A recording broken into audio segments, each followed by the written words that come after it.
Hello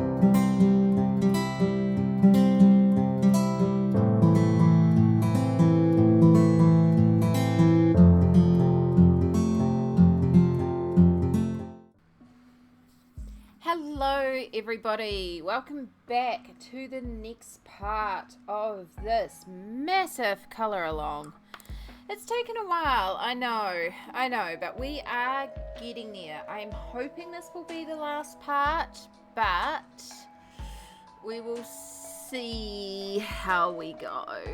It's possible we'll need another part. I'm hoping I can smash it out in this.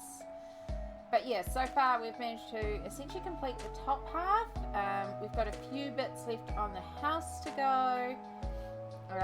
We've got decorations and we've got all of the bottom half left to go. So I have my gouache and my palette. I have just spritzed it with some plain water just to start reactivating some of the colours. I've got a water droplet so I can add more water to colours that need more water, and we're going to start carrying on.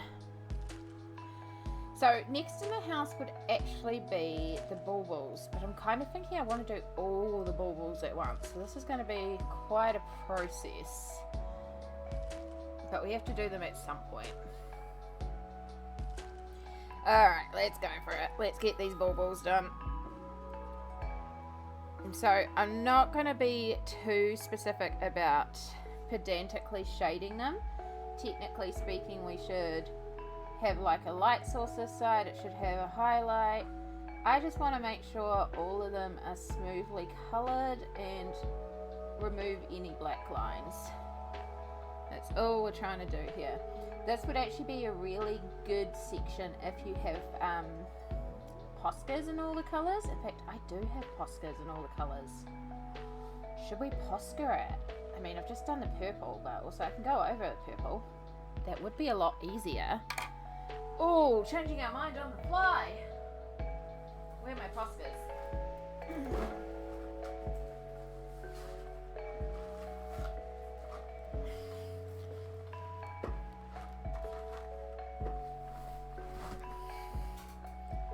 And that would mean as well later on when we're going over things, if why is there a coat book in here?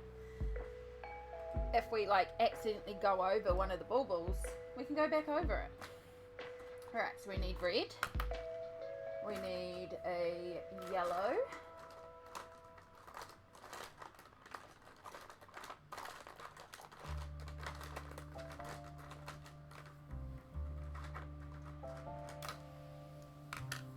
Yellow. We need a green. Maybe the issue is I don't have a light green. I've got regular green. Then we want a blue. And then we want a purple. In fact, I've got these in bigger form too, so I might even be able to do this with the bigger ones.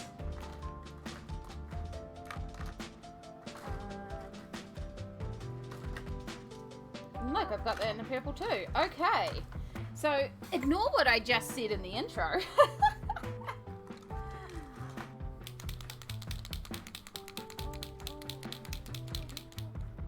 Let's do a little test here. Oh yeah, that's going to be much quicker. Okay, changing the plan. This happens though sometimes, you know? You'll be doing something and then you'll think of something partway through.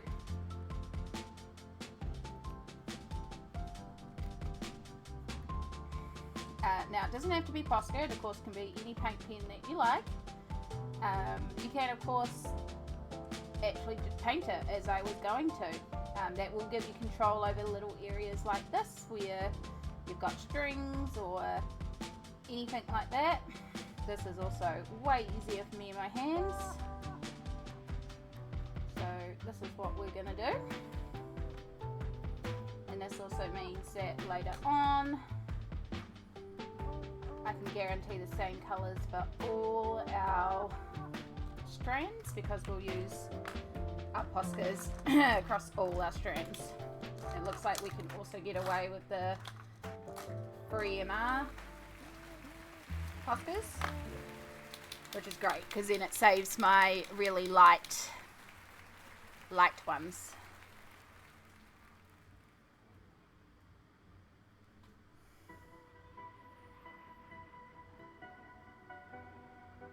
One of the things I was hesitant about coming back and doing was all of these dots, because I knew it would take a while, so it's quite good. This is going to be much quicker. Yes. Plus I've also had a bunch of other stuff on, and I'm starting to get a little unwell, as you might be able to hear. I'm starting to lose my voice, which makes it difficult when you want to film voiceovers. Hopefully it will hold out while we do all this. Otherwise, I have just upgraded my editing software to also have subtitles. And I guess maybe I'll just have to do subtitles. Alright, now our green is not going to be quite the correct green. This is more, it's not the lime that I originally used. Oh, be careful, because our Poscas aren't actually dry over here.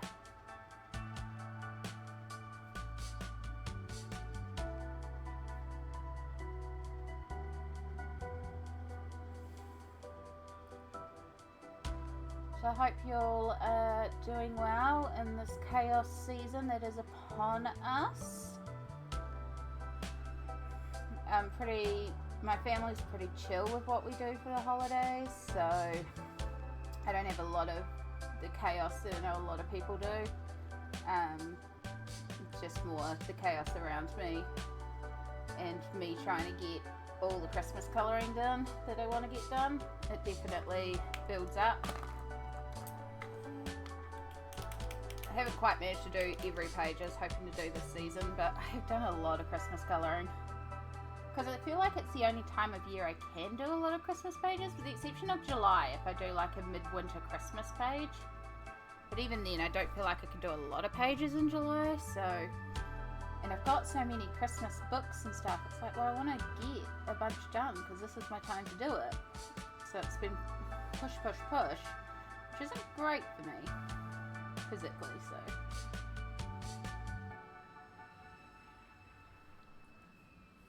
But that's all chaos of my own making, so, you know, can't really complain too much. We are coping though. I'm very much looking forward to having a few days off work, however. I don't get a big long break like some people do. I work medical, so of course medical is still open. I do have the public holidays off because I am administration, so it's not as essential for me to be there, but yeah, the non-public holiday days I am still working.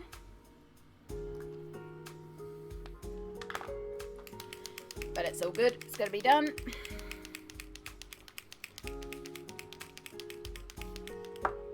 Right, now fingers crossed this matches the gouache that I put down earlier. I think it's not too bad, it's a little lighter. We'll go back over them. They're dry by now. It's so humid here today. I have all the fans going and it's just hot and sticky and muggy. We're definitely heading into that summer Christmas here. And I am not a fan. I am, however, a fan of how quickly that Posca came together. And then while doing that, I also discovered that there's a section here where I did not outline the snow a little bit. So I'm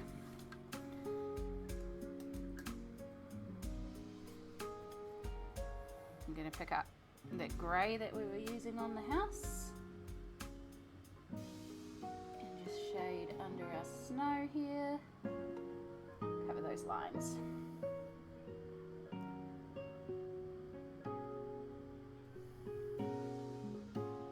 And there too, apparently I missed as well.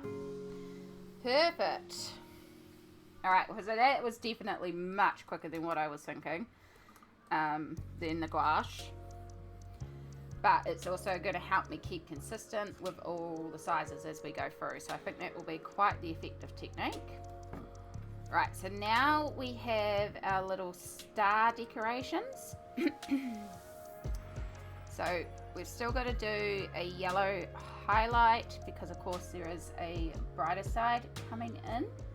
But the stars are our opportunity to add in more orange, just to tie in the orange color, because we don't use it too often. We're basically using it on the stars, the sunset, and I suppose a little bit in the brickwork, and then of course the windows. So it's like tied throughout the page and helping our eyes travel down the page. So I'm going to start by picking up that lighter side.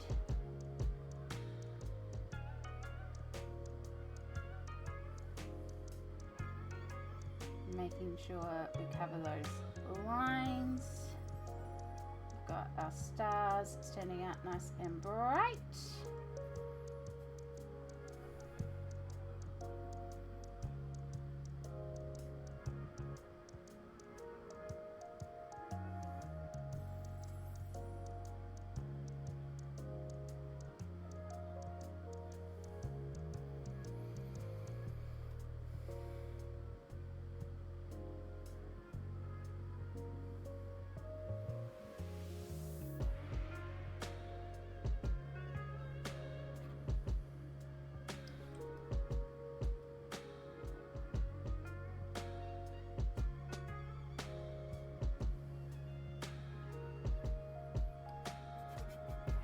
So I hope you all have enjoyed this process so far. It's definitely been a long one, but I really think it's starting to come together and look quite good. I'm gonna just make our orange just a little bit more vibrant, and into that orange, just pull a little bit to the side there. I'm actually going to bring in some of this terracotta, which is a colour that we're going to use later on, in particular on the fence. So just to help tie that colour in and just slightly desaturate our orange. It's still orange, but just that little tint of another colour can sometimes really help the colour just look that much better and just tie in together. So we've still got bright orange. Just a little bit more together.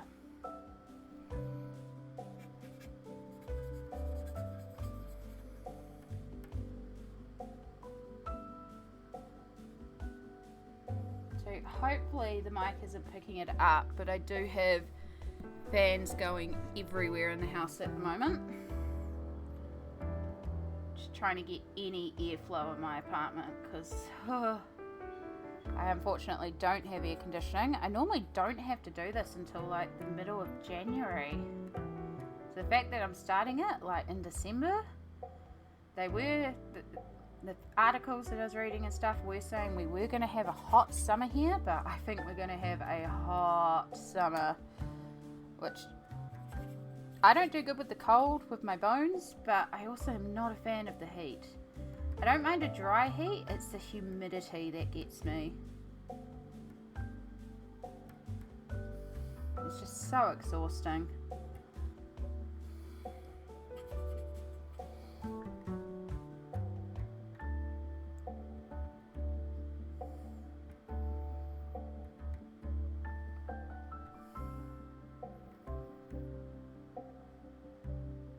So how far you want to go in terms of covering the lines, it's up to you.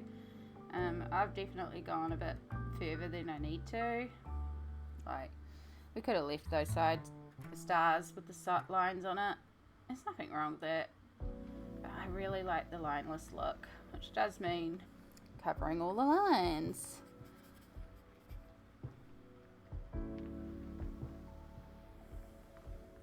Right, now we have our orange in. We also want to indicate that we're a bit darker on the side here.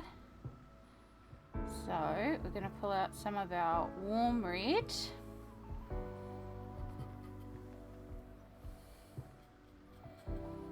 some of our brown to make a bright red brown. Just sort of glaze this in just onto some of the darker areas of the star. I'm going to blend this out in a second. I'm just adding it in right now, just to sort of indicate that more shadow area. Take off the excess. Just start blending the two together, just to add some dimension.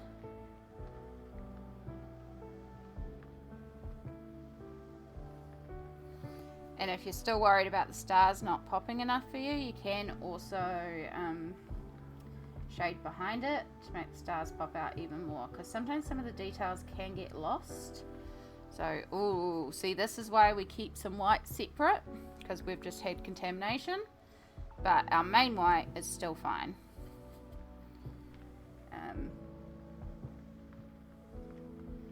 So it's not going to go to waste, because we'll use that when we get to the brickwork. It's fine, but that's why we like to keep our colors away from the white, so that when we get to our white sections, we're not blending odd colors into our white. We can keep our white pure white.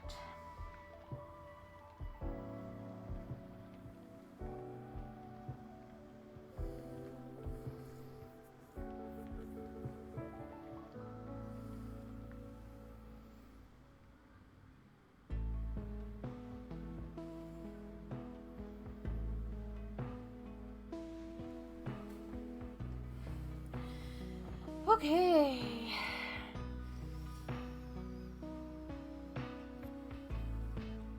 So,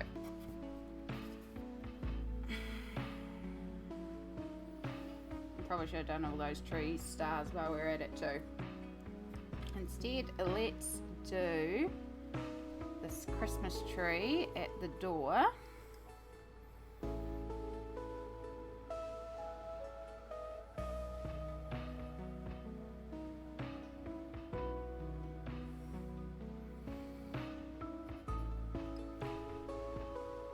So I can't quite show all the tree techniques, but we will be doing what we did up the hill a bit, but on a much smaller scale.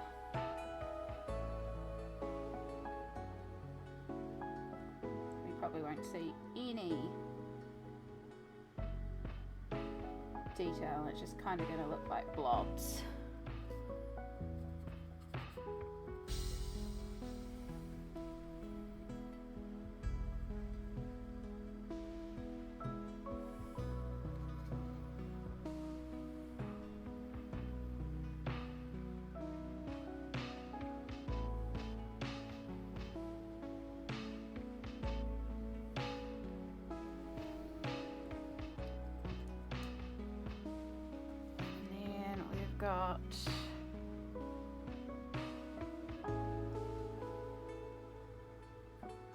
We've got that bow and ribbon around it, so we want to make sure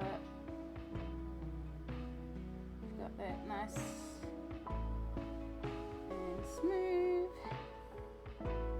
nice and bright red, just to contrast with the door.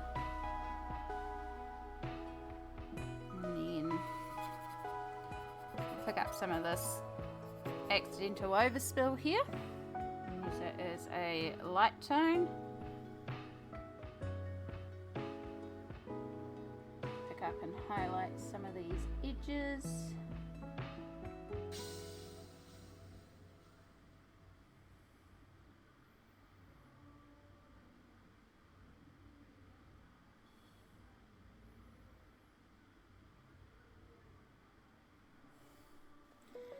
And then just while I got that colour on the brush, I'm also just going to pick out that door handle. It's just a small dot, but it makes a world of difference, because of course there's a door handle on the door.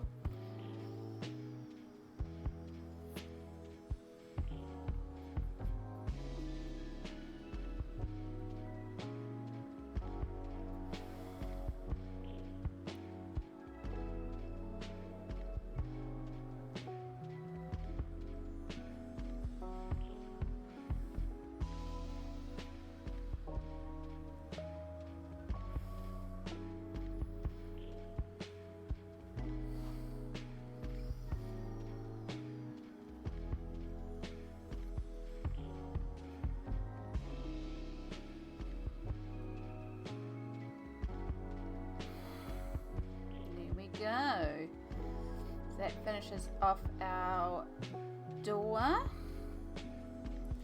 So we might start working on these trees a little bit. So these trees are so small, so it is going to be very awkward. But we've got our stars, our orange stars again.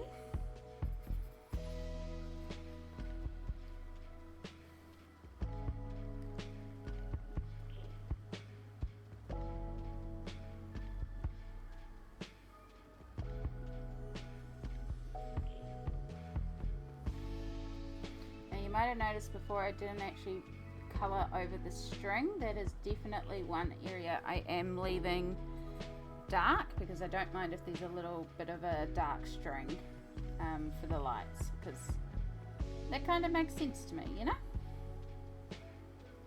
So there might be areas that you actually choose to leave the black line. That's one area for me that kind of makes sense, so I'm going to leave the black line there.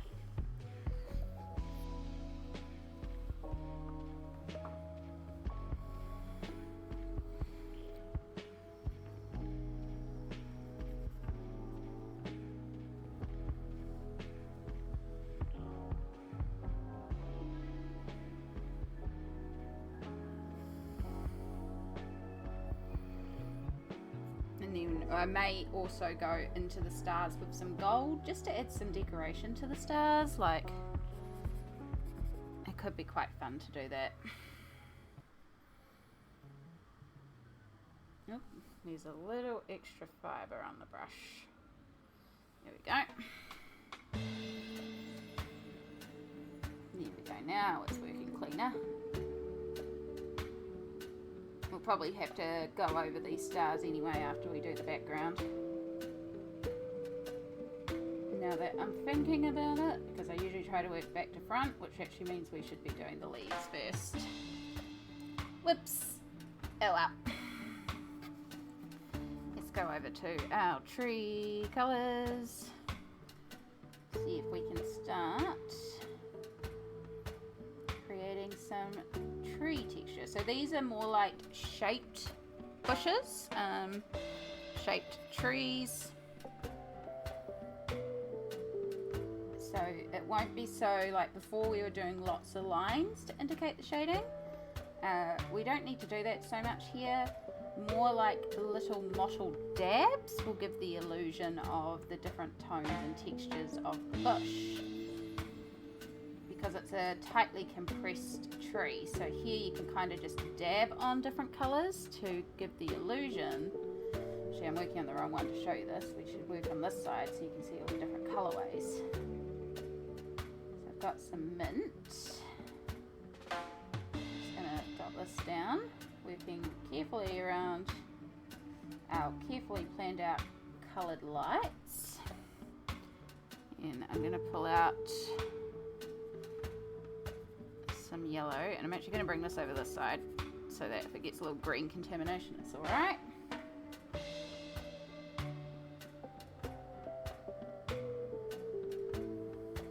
Start dabbing in some colour.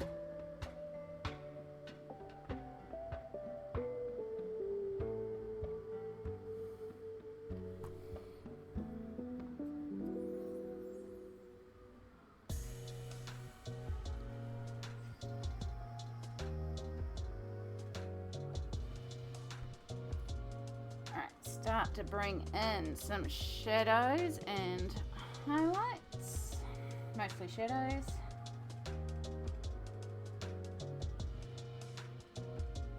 So just really kind of dabbing the colour in.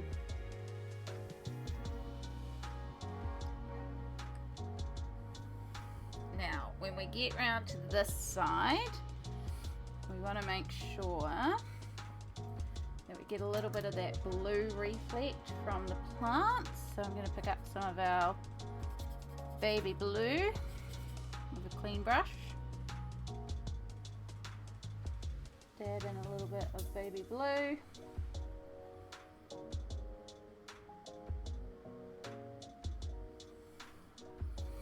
And then the other thing I want to pick up, it's probably dried out, here's a little bit. I I want to pick up a bit of green and a bit of black. And use this as a bit of a shadow tone under the snow. Because this would of course be casting down a bit of a shadow. And that also kind of hides if we do have any black lines that we haven't covered, because it kind of just works into the shading a little bit there too.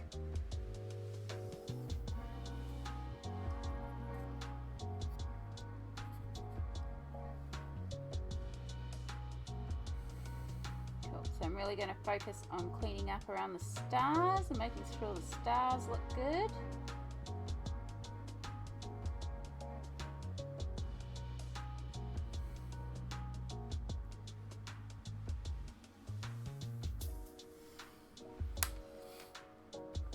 Let's go back to this one over here while we wait for the first one that we did to dry down a bit.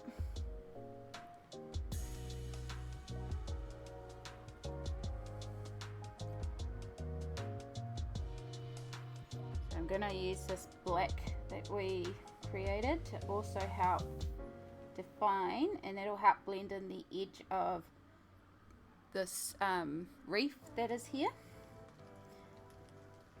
but also help provide some contrast between the two objects. So if you don't want to entirely colour over a line, you can blend a line as well.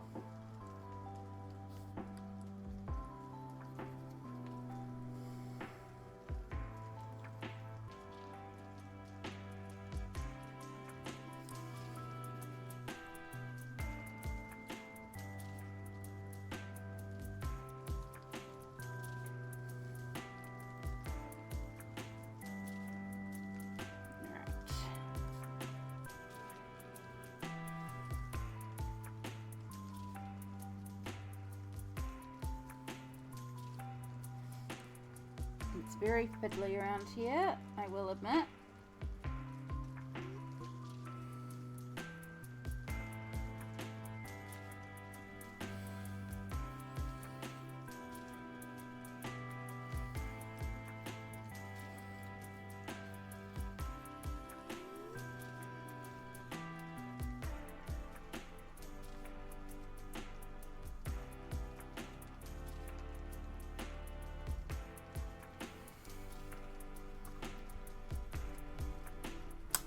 Alright, and now this one over here is dry. So, same deal with our Posca, and we'll know our Posca is the right colour, and we'll work.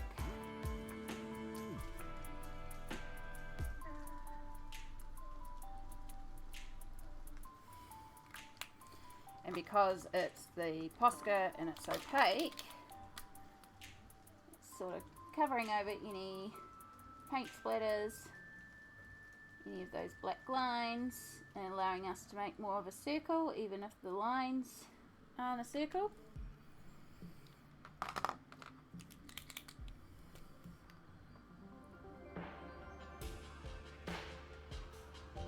Oh shoot, that one should be blue. Oh wait, no, it's the line on top. I see. I don't know, it gets a bit weird around here with the colours.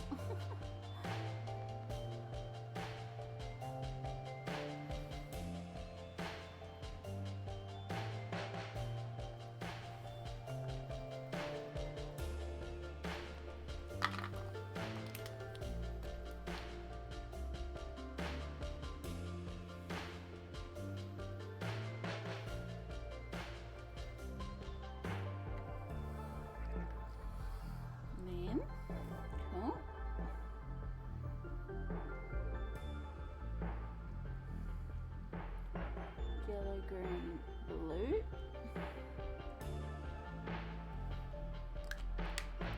Oh, Mr. Blue.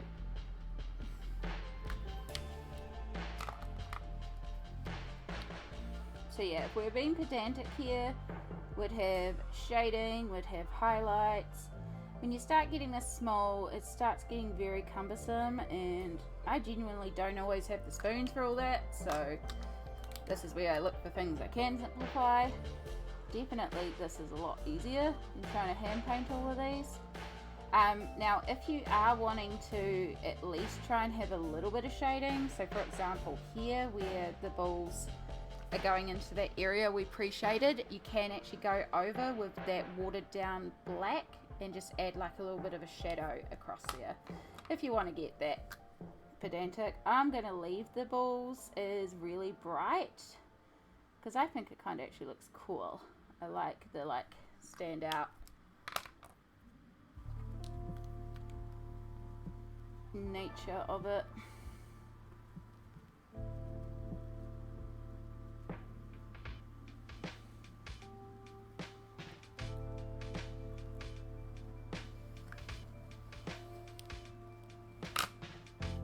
I think it really makes our trees pop.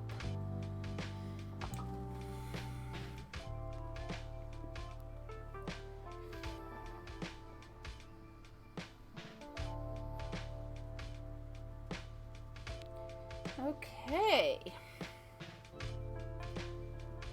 so now we've got our pots to do.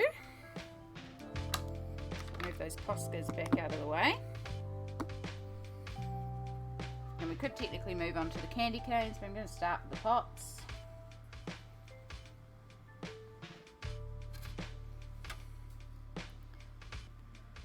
So we do already have a beautiful light browns already made from the house, so I like to try and reuse colors where I can. So we'll use that to indicate our light, and then of course because these are shiny pots we've also got our yellow highlight. Now it's underneath so it wouldn't technically be getting too much light. I think this one on the side here would be getting a lot more than our one over here. We'll still put a little bit of light in there. We'll keep it consistent. The lighting's not accurate across this whole piece, but also, you know what? I still like it. It still reads okay. And if anyone gives you crap, just be like, well, this is my interpretation. Like, this is what you've created, so it's correct.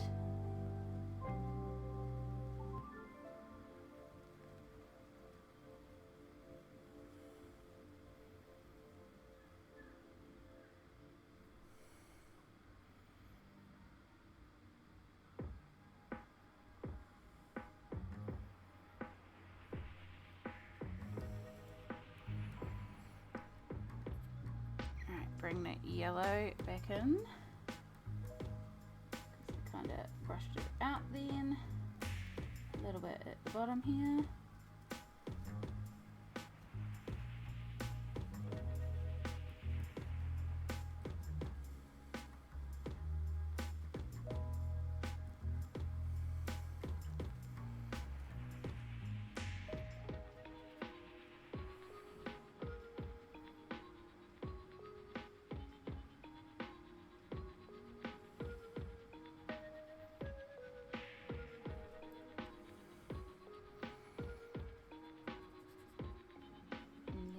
We have our opposite side highlight.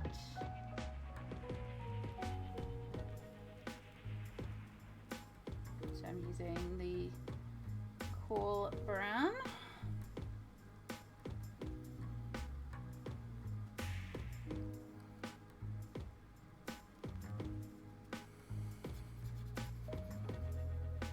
Grabbing a little bit of black, and we're gonna blend this underneath to create the shadow between the pots and the plants. And then if we need to bring it up a bit from the bottom, blend the two.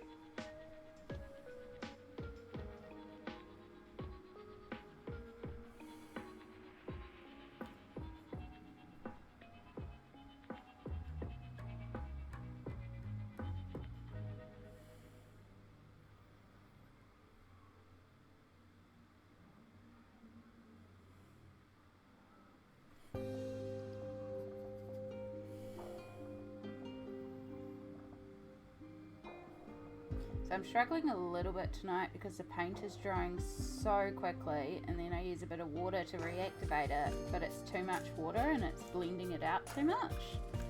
It is definitely too humid to be doing this tonight. I'm wondering if maybe I need to pause and come back to it another night. I would like to get some more of this done and actually have this uploaded before Christmas. Ideally. We will see. We will see.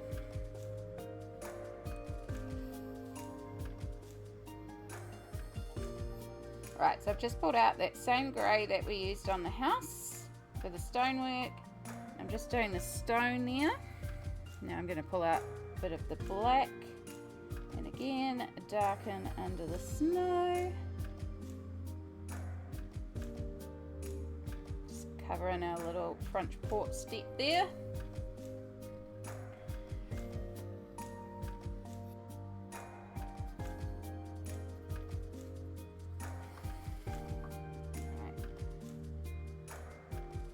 Bring this shadow up a bit here in the center with these pots, because also this is where having the darker colors around in contrast is going to make the snow appear lighter. So we want to start getting some dark tones in here where we can.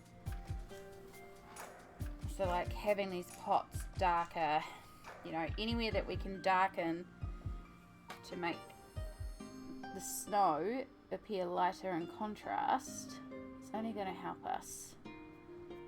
Yeah, add a little bit more shadow under these windowsills. Okay, I like that. I'm going to take that same black, it's just straight black, working really thinly, add a little bit more contrast there.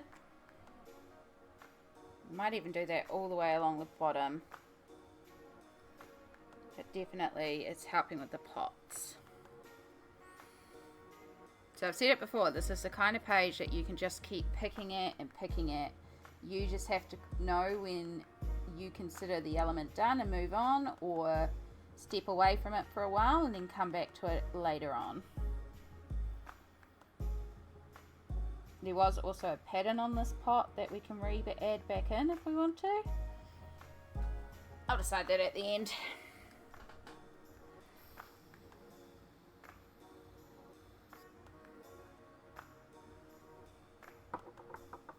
Alright, we really should do this Christmas tree. I've kind of been putting off the Christmas tree.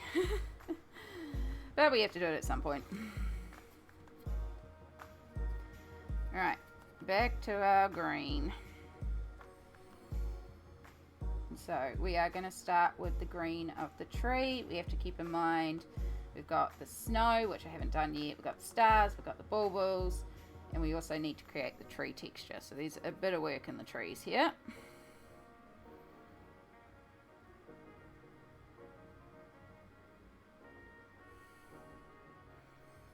Might need to make some more of the yellower green.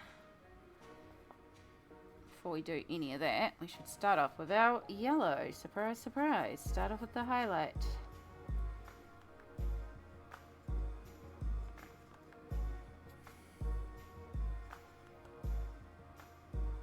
So, just going to start by laying down straight paint. And the only goal here is to focus on making sure we've covered those black lines. Especially those chunky black lines.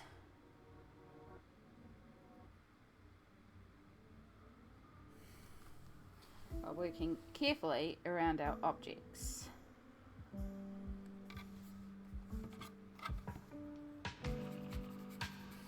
And we'll start working some of our green in.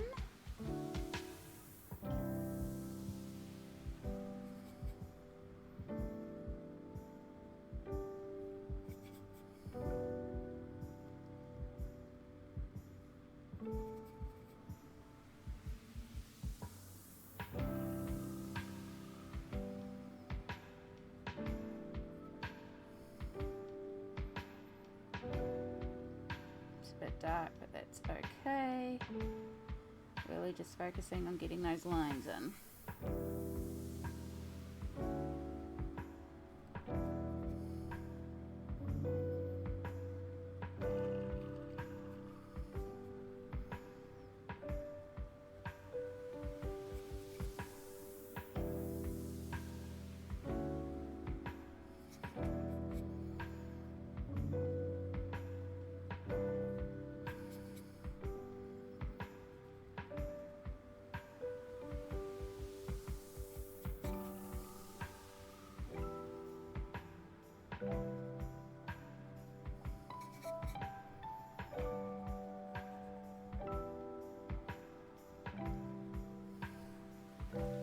Cool, and then back around this other side we have more yellow because this one is right in the sun's path, so up the top here in particular it's gonna get a bunch of the sunset glow.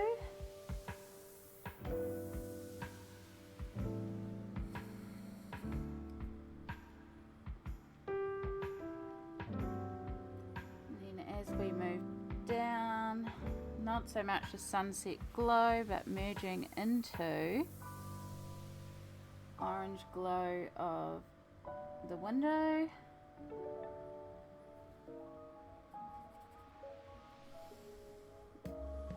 And more light yellow.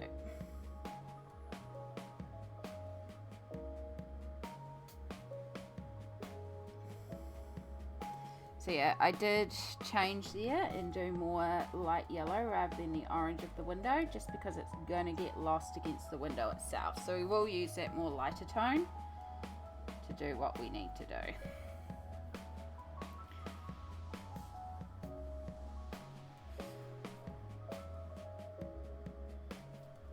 Alright, I think we've got enough down to begin. So for this we want to work quite opaquely. If you find your colour is too sheer, and if it's a cheap set like mine, you may need to add some white just to make your colour more opaque, but also make sure you're working with quite a thick paint here. You don't want transparent. We're just going to work lots of little lines to represent all the little tree branches, all the tree texture. So, should bring you in.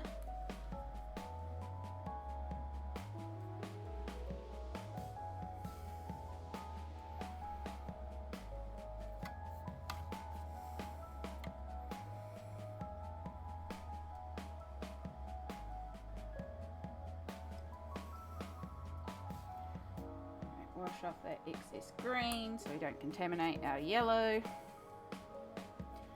And we're just going to start working a bunch of lines. And you may even want to pull out some pure white, especially around these edges.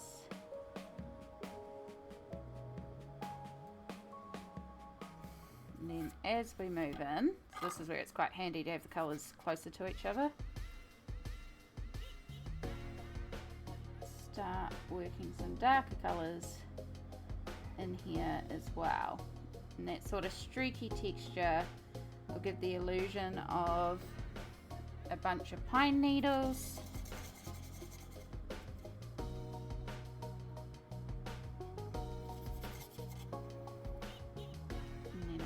Some really dark, and I can also add in, yeah, just start creating a bunch of texture is what we're going for. Bring you back to full size. So it's going to be a lot of just going and adding a bunch of little lines, a lot of back and forth, until you're happy with the piece.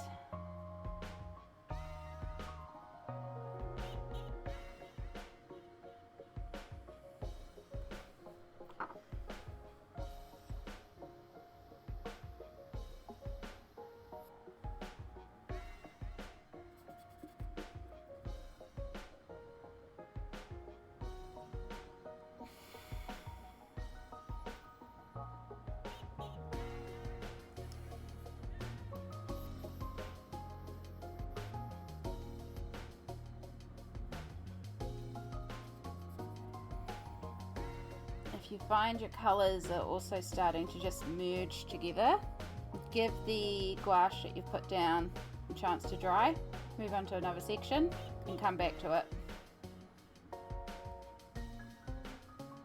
You want to be working quite dry for this technique. So this is where the humidity is kind of a bonus because things are just drying so quickly here.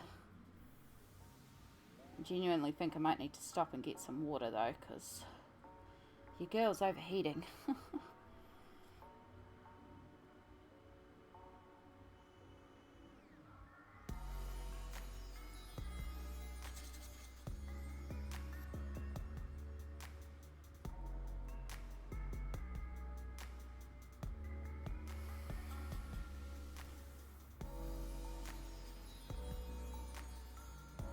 So when it comes to the bottom, because our tree is behind a snow hill, I'm just going to focus on making sure the edges are smooth. And the center of our tree is our darkest area of the tree, so we'll be using a lot more of the dark tones in here.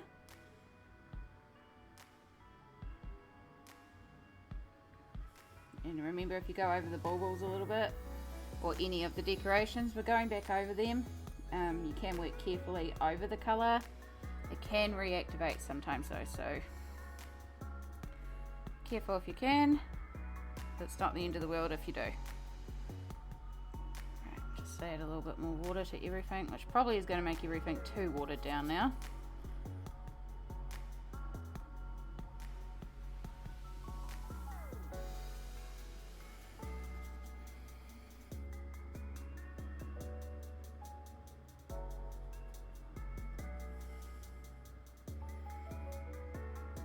A little bit. Alright, we'll come back to that. Go back to our yellow. I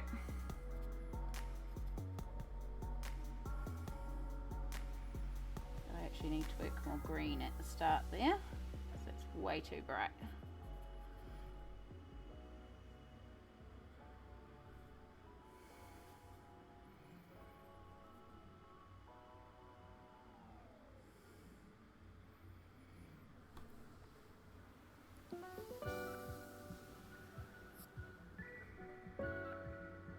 So also make sure you're trying to keep in mind the direction of the tree. I just started brushing like almost vertically up, but of course the tree is coming like down and out.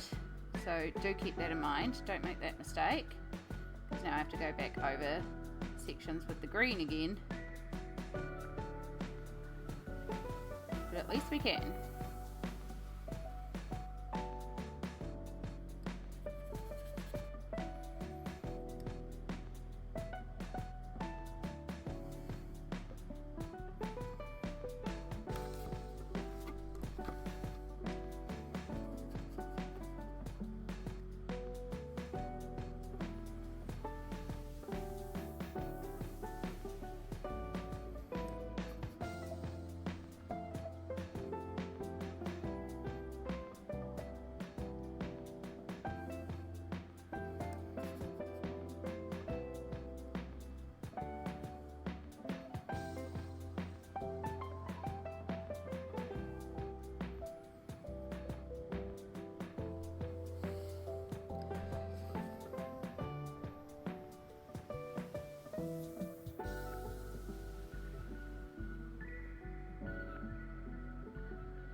Okay, so we have kind of about half our tree done.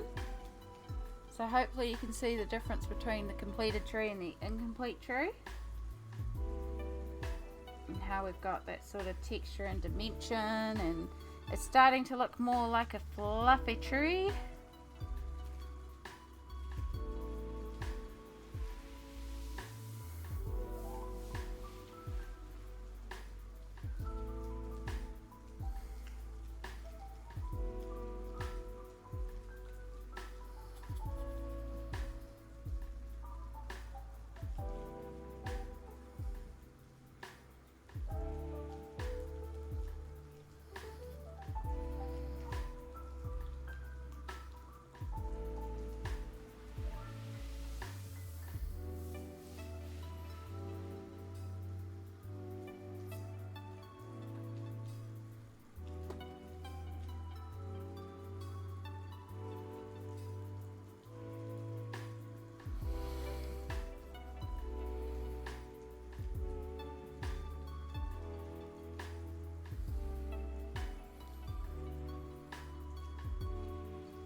My goodness, town is also getting very loud now. It is, of course, the last night of work for a lot of people, so there's a lot of people partying in town tonight, which I half expected.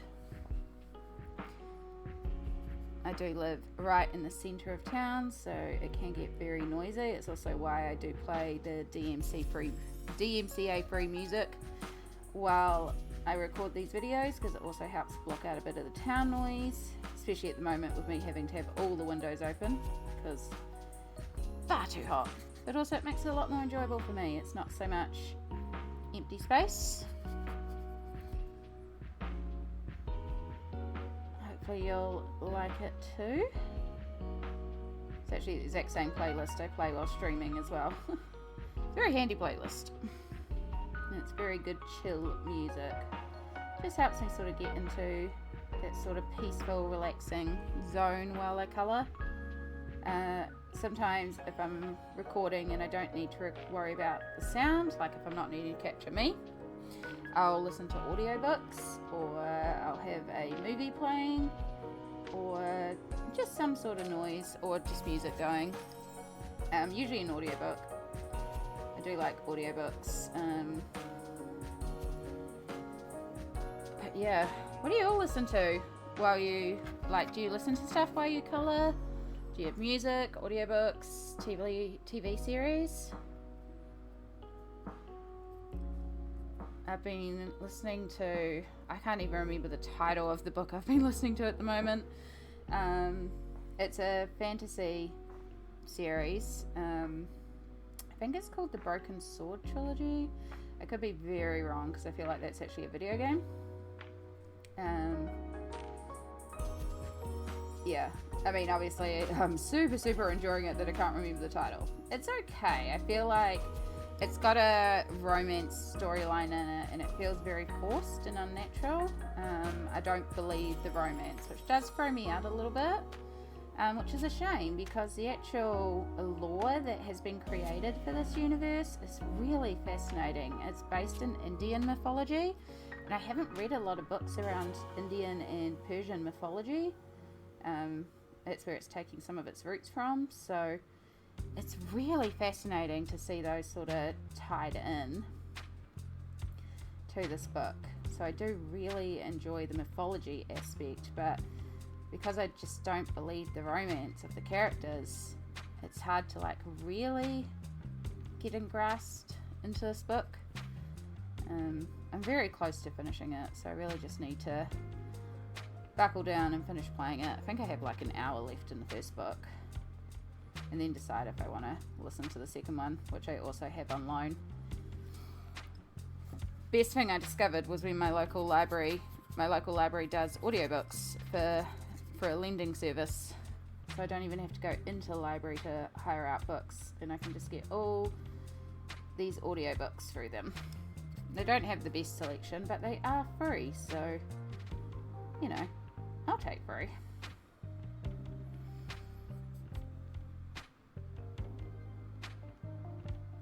But it depends on my mood, because I go through like phases where I'm like, it's all about the audiobooks at the moment, and then I'll stop doing the audiobooks and I'll do television series or movies, and then I'll stop that for a while and it'll be like, nah, it's all about music right now, or podcasts, or YouTube videos, or it's been YouTube videos for a while actually. I've been having a lot of YouTube on while I colour.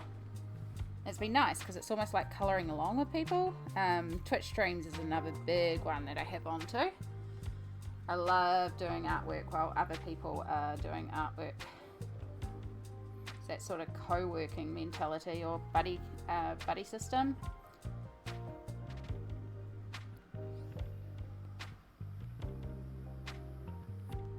So making sure the centre of our tree nice and dark, where it's not getting any of the light. So this is where our darkest areas would be.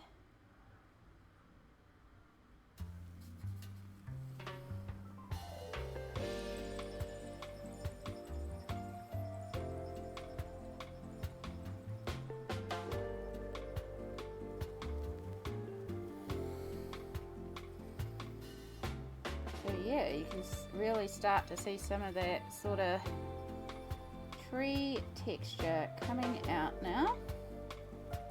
It really feels like we have a fluffy, spiky, pine Christmassy tree.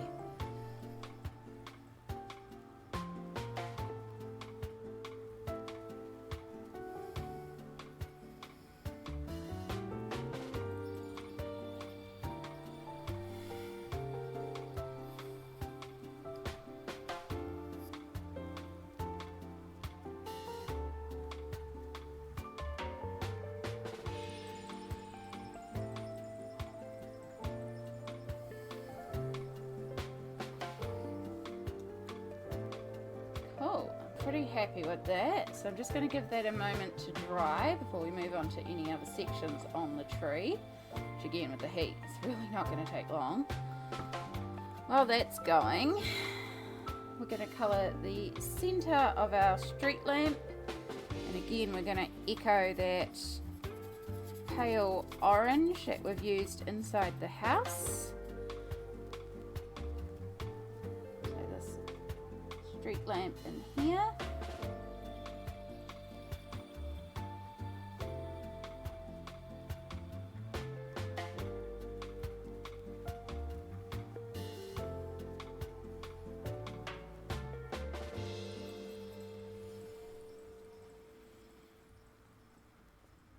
So I'm actually going to try to almost cover up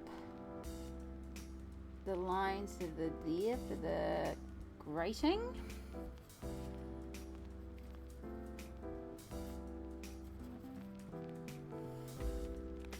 And we've got the snow, so we'll make our tops a little darker and bring up a little bit from the bottom too.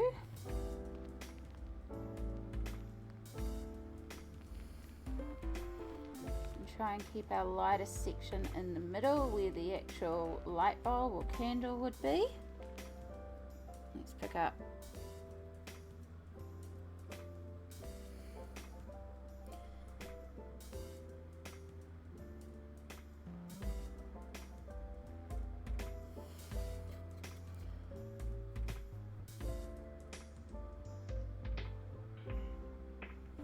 and then let's get some more of that darker. Start blending that in.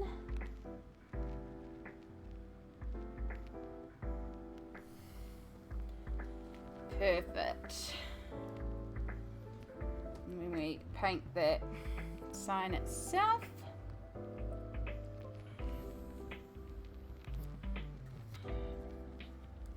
and when we do the snow, we need to remember that we haven't actually done over here. We have a section that never got bluified or purplified. We've got a little section up here we missed. I'm just going to cover those lines while we're here with the bright yellow. And I'm going to take that, and I'm also going to put that on the bottom of our snow here, so we have that contrast where the street lamp would also be illuminating. And then go back to our orange and blend that in just a little bit so we get orange glow.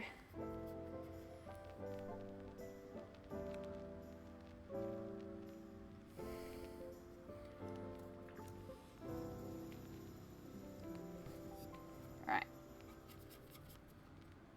grab that purple.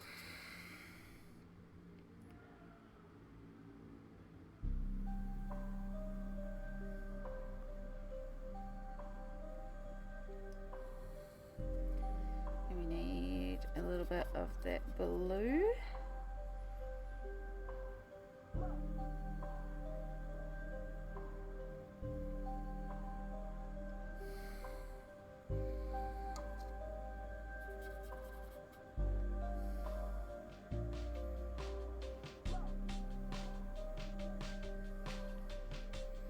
There we go. Little touches, but it adds up. Alright, what would be next on the tree? Actually, we could probably do the snow on the tree while we're at it too. So, starting with our highlight yellow. I'm actually going to get a bit more of our bright yellow and work that in a bit.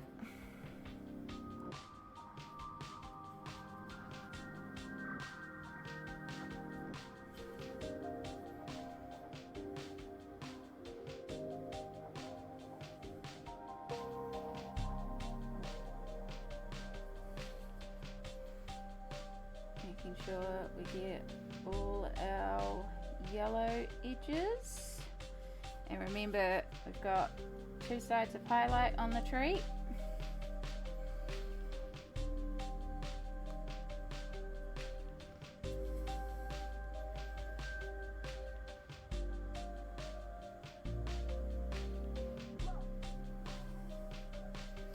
And when you apply the paint, be careful not to scrub away, because that's when you can start picking up like the green underneath. So the more you work the colors, the more you can pick up existing colors, and we don't want green snow.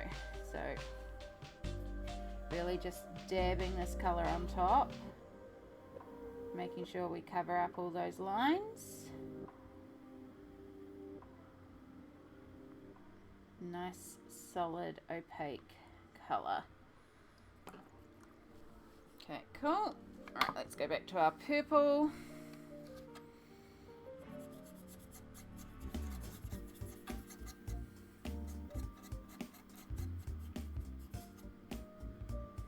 Might be time to make up some new purple by the look of it.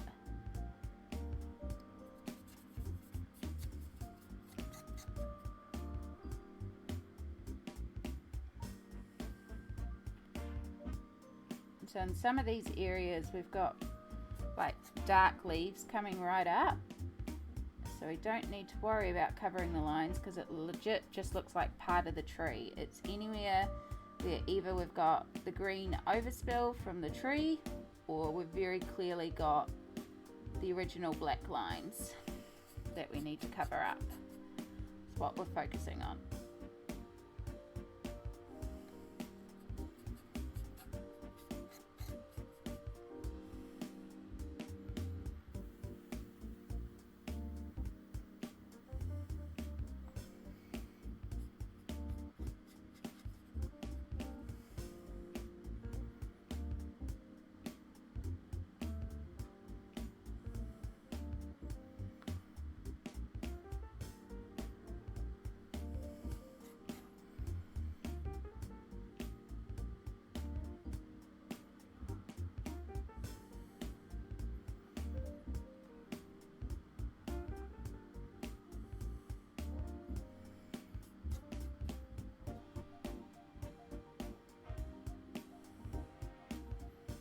great thing about doing all the tree first is that if we overspill on the snow, it just means the snow's a bit thicker now.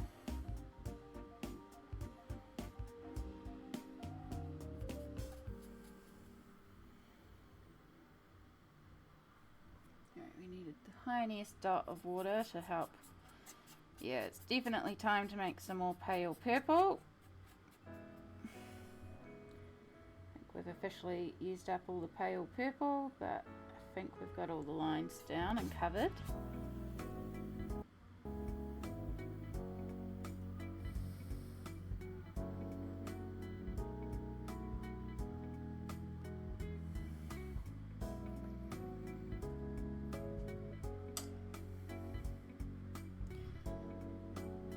Using a wet brush to sort of blend the purple into the yellow anywhere we need to sort of smooth that transition a bit.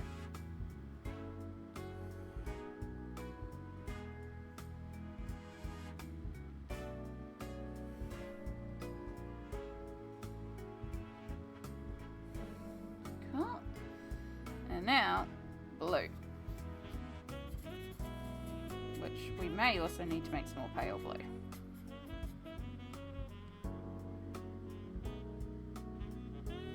And I think I want to actually go for a bit of a darker blue in some of these areas. Maybe want to bring in some of the purple blue.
So yeah, just following those colour placement guides that we put down first, our base coat.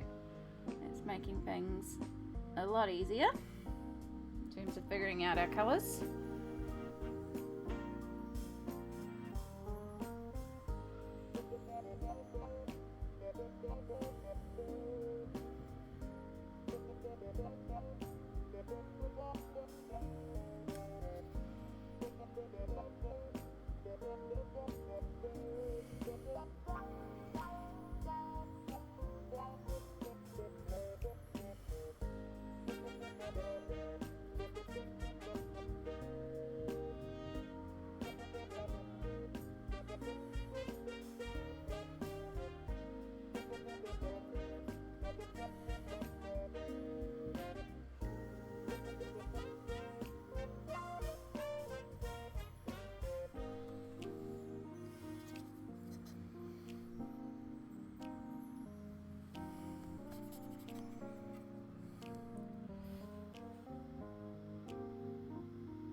Alright,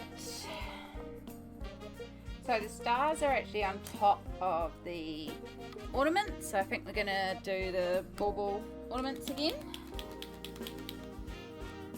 Again, pulling out our Poscas.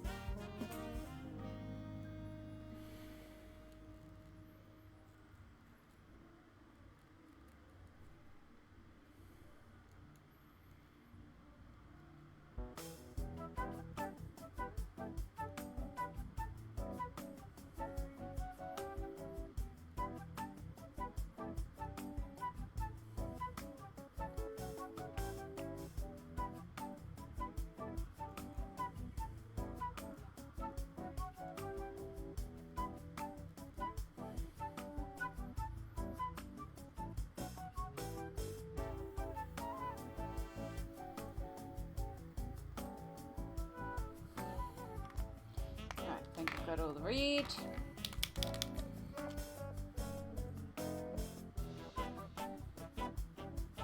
Now if you wanted to be pedantic and you had a 1MR or like a really fine Posca or paint pen, you could technically go around and add little shine reflex on all of this. I ain't gonna do that. Again, these are such tiny little details, and I actually quite like the solid effect of them. I feel like it's actually making them pop quite a bit. There is a red that we missed. In fact, there's 2 reds that we missed. 3 reds. Missed this whole middle section.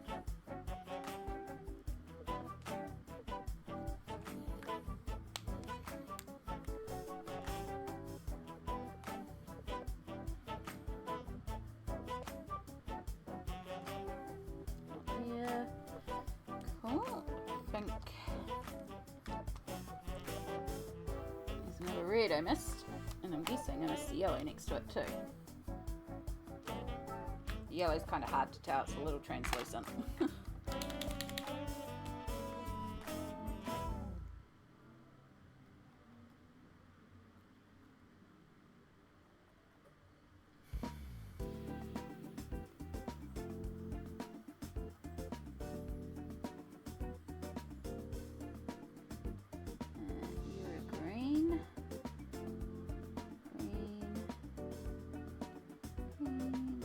Top ones are green.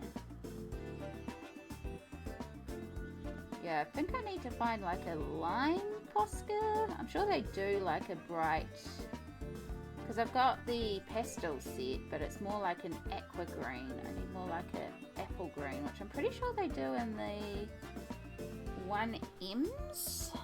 I don't have any 1Ms. I've got the 1MRs, which are the 0.7 millimeters, but with the bullet tip.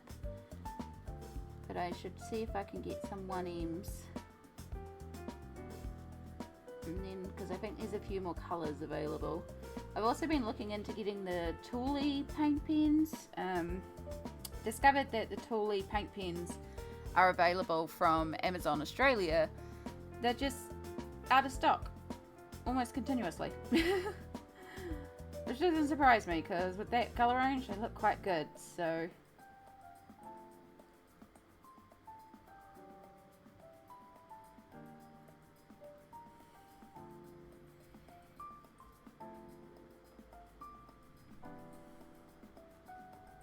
I would love to get the full range of Thules. There's a lot of art supplies that I would love to get that I just can't access in New Zealand and can't afford to bring into New Zealand. So I know I definitely will be investing in a new set of gouache. I still really would like to get the Carandash Pablos because they work well with the polys apparently. And that would allow me to expand my poly set range and get some additional colours. And I can get them individually as well, which is the key. Any pencils that I invest in, I like to be able to access the pencils individually for refills. I wouldn't mind expanding my Albert Duras. There's a green over there I missed too.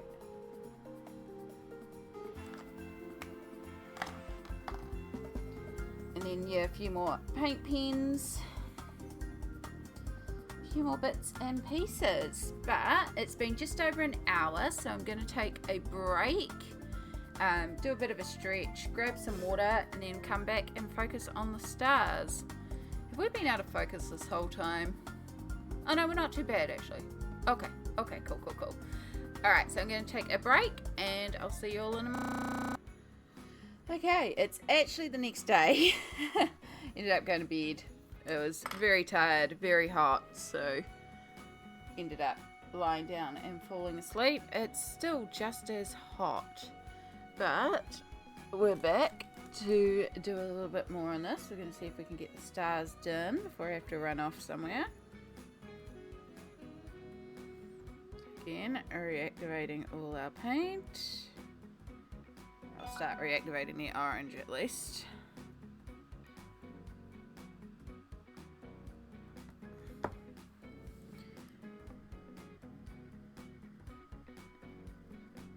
So yeah, we'll see if we can get these stars done, and then that is this whole Christmas tree side done. So as per usual, we start off with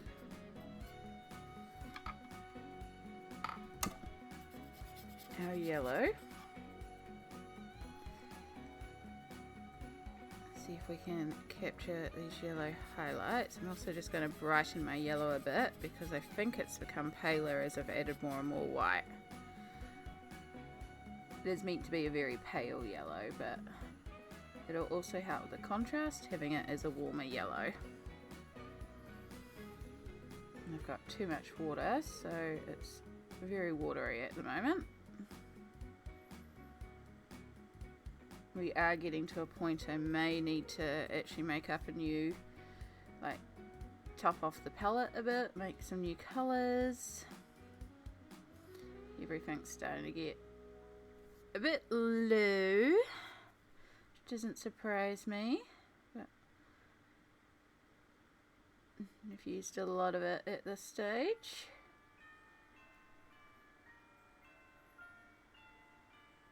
But it's really looking good and coming together. So just going to paint over that line there.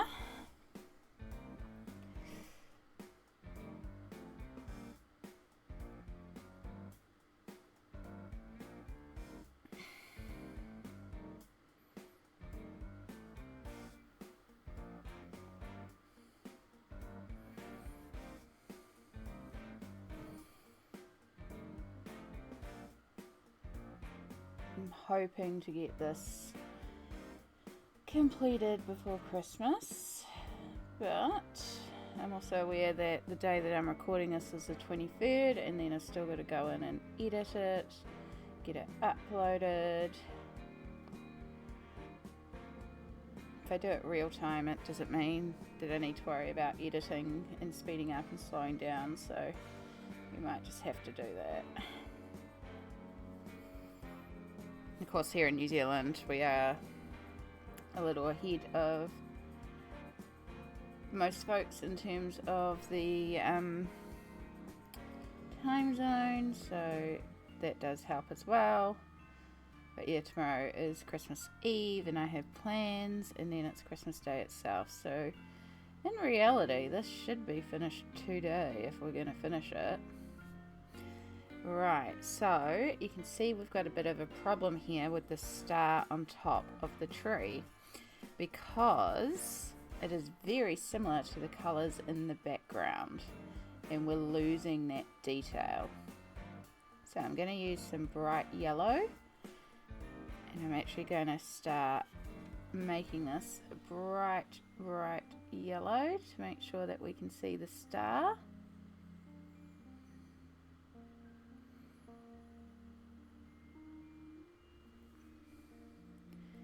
Might even pick up a little bit of this orange.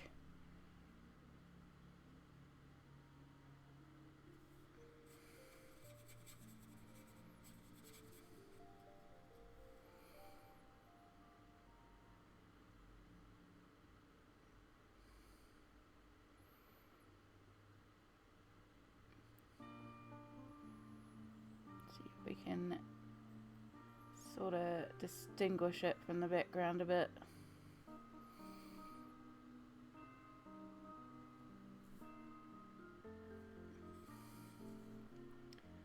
So there's two ways to go about that. We can either go over the background with more pink and intensify that pink for the snowy hill, or we can make the star more orange, or we can do a combination of both.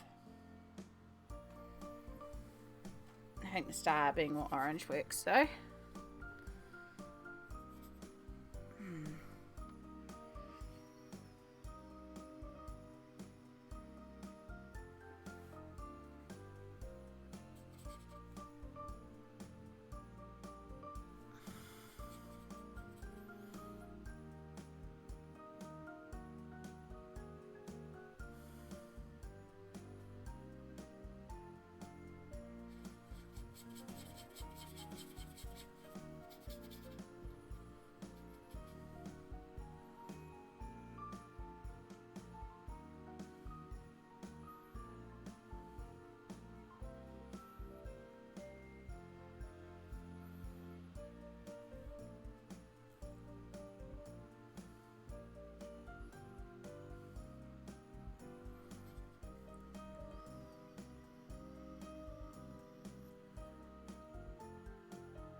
So I'd be curious to know what your Christmas traditions are, if you want to let me know down below. So here in New Zealand, of course, you know, Aotearoa is so hot. I mean, we're not hot in terms of temperature compared to some areas, but definitely we get a bit warm around Christmas time. We either get a lot of really bright summery rain, or we get really, really warm. But traditionally, a lot of Kiwis do a barbecue for Christmas. We do, it's, you know, it's summer. We keep it light, we keep it summery. So my family does it very low key. Both myself and another couple of family members actually work right up till Christmas. Two of us work in medical. So one of us also, I believe, they're in IT, and I believe they're on call for most of Christmas as well. And then my mum does markets selling her homemade jewellery. So she's like, it's her crazy time of year. She's go, go, go. So for most of us, we're just like, when we get to Christmas Day, we're done. We're so exhausted. We're so looking forward to a day off. So for our family, the focus is really on just chilling out and having a really quiet, peaceful day. We do a pretty low effort meal. So we're doing lamb. Lamb is very common here in New Zealand. So we've got some beautiful lamb. We've got a bunch of salads.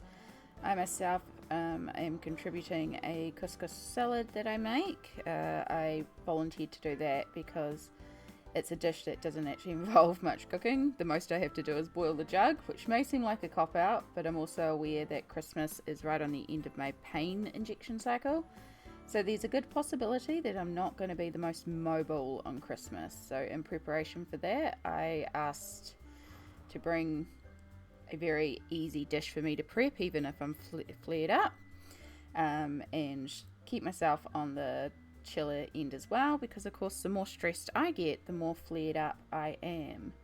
So another reason why it's really important to chill out. And yeah, we're just going to focus on relaxing. We don't do gifts apart from the niece and nephew. They're 1 and 4, or 1.5 and 4. So, you know, the 4-year-old understands the concept a little bit more. The 1.5-year-old, maybe not quite as much. But we just hang out. They get some gifts. We don't. Sometimes we do like a game where we do like either Secret Santa, or we do a couple different things. I actually saw a video today, and I'm going to implement this next year if we do presents, where instead of buying anyone else a present, you buy yourself a present.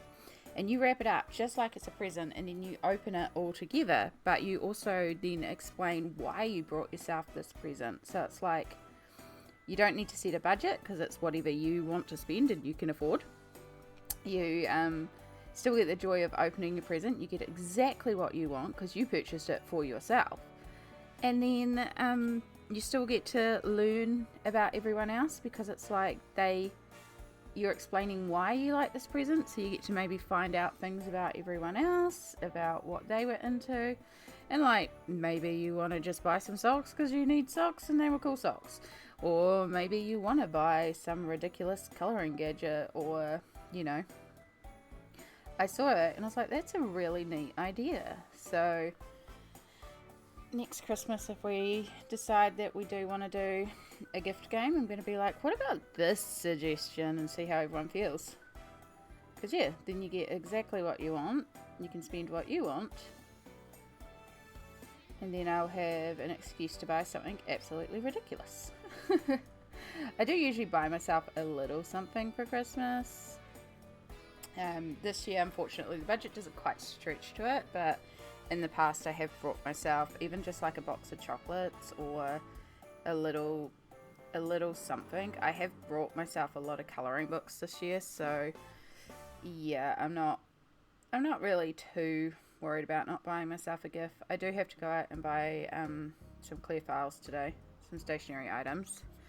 So I may just have a little look around and see if there's a little something. Just for me, you know.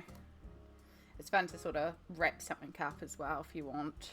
But again, we don't open presents. I don't have any time to open presents. So yeah, Christmas is pretty low key here. I feel like if I had kids, maybe I'd put a little bit more effort into it, but I don't. So we're just using the white to do what we did on the windows before, add a couple of little streaks on the glass.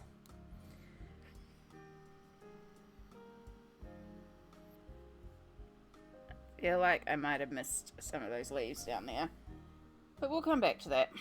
We've got this pole to do now. So we need to activate our grey.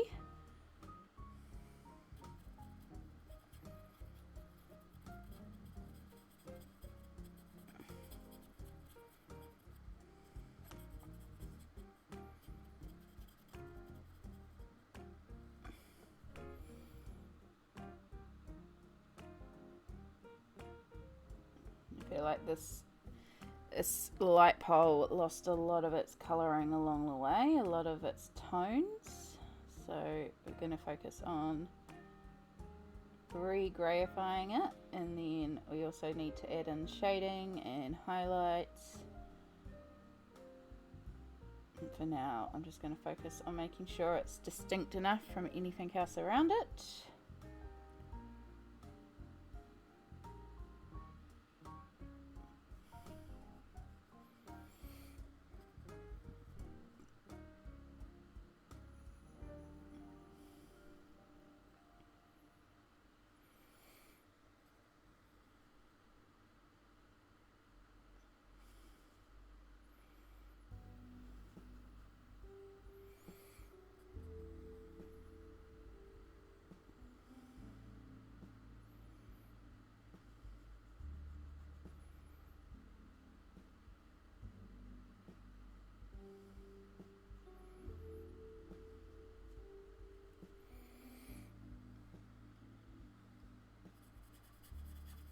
Alright, and then we need a little bit of shading under here.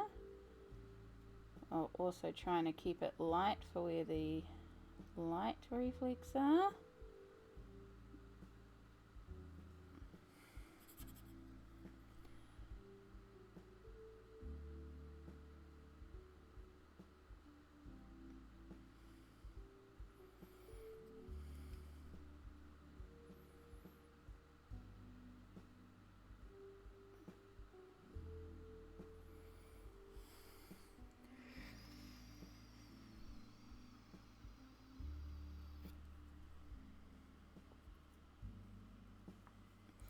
Alright. Now we do have a highlight to bring in, which I'm going way too chunky on here.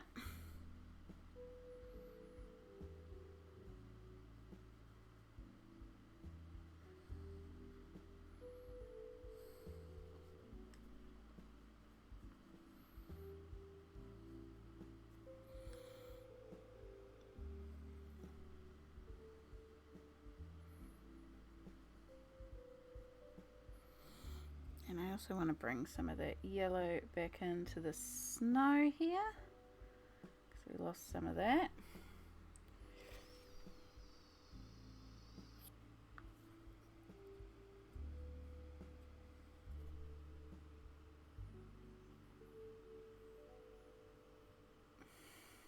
So the street pole itself would have light from the actual lamp inside lighting it up.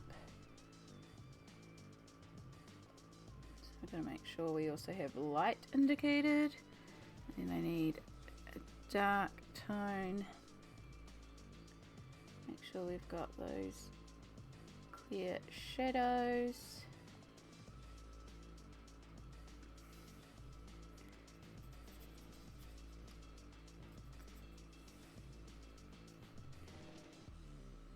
Especially under here and under here where the reef is. So we create that illusion of shape.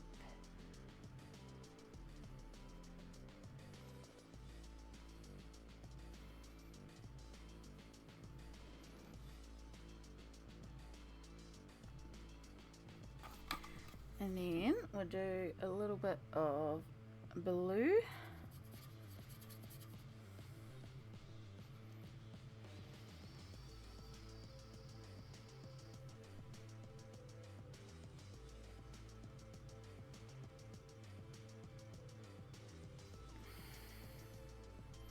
And yes, this one would absolutely have blue reflex. It's a shiny metal, so it definitely would be picking up on the color of the snow around it. So we do want a little bit of a blue tint to that one.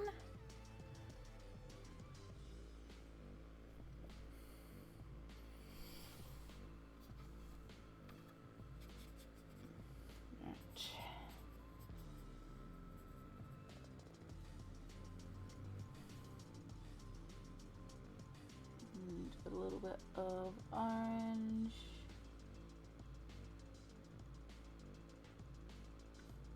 Those center parts, it would be getting those orange reflex.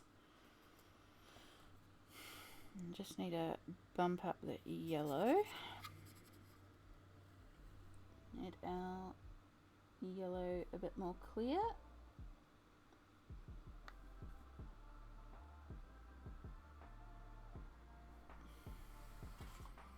There we go. All right. Now we've got a reef.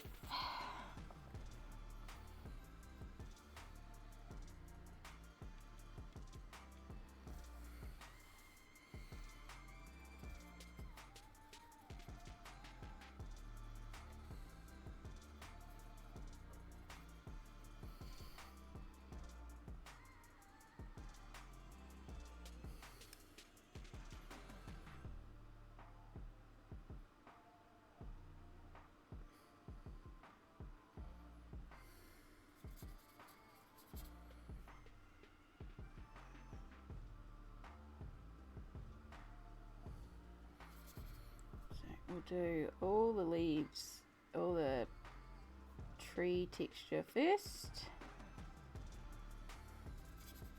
We're going to follow the same technique we kind of used on the tree, but in a much smaller, tighter capacity. It might even be a bit more of the dotty method like we used on those back trees.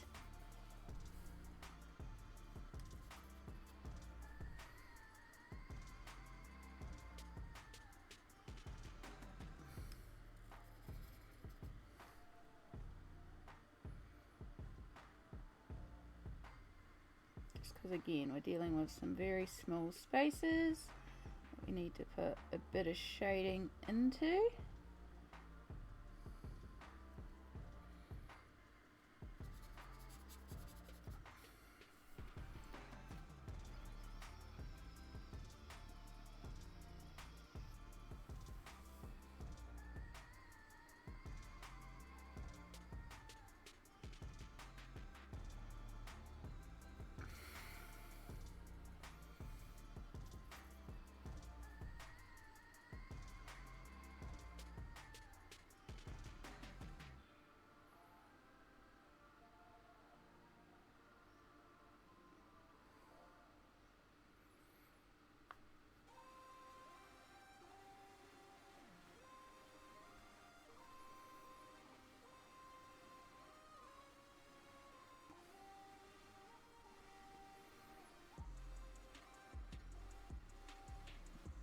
So a little bit of edge highlighting as well, which will help our reef stand out from the tree behind it.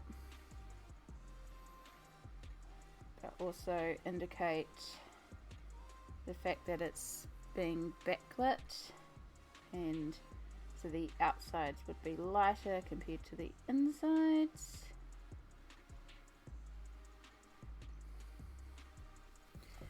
Cool. Alright.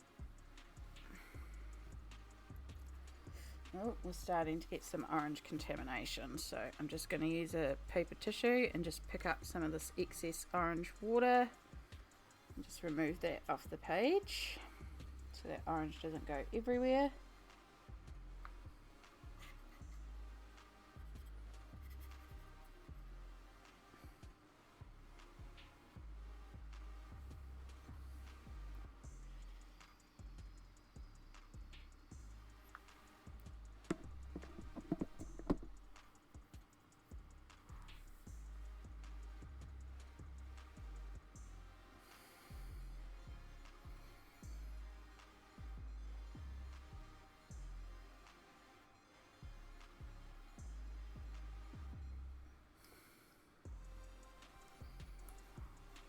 And then we want a little bit of the blue, because we're also going to add that over here just to help with that definition.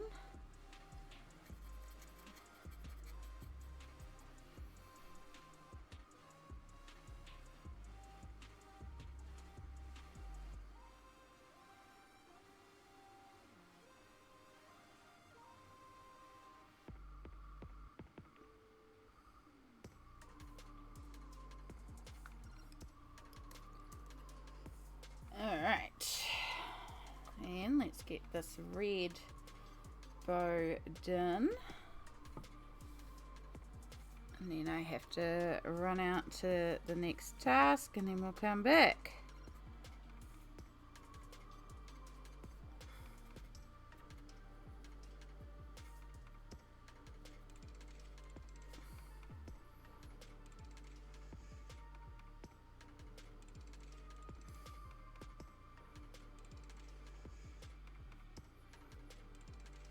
Nice bright red. Such a Christmas red too.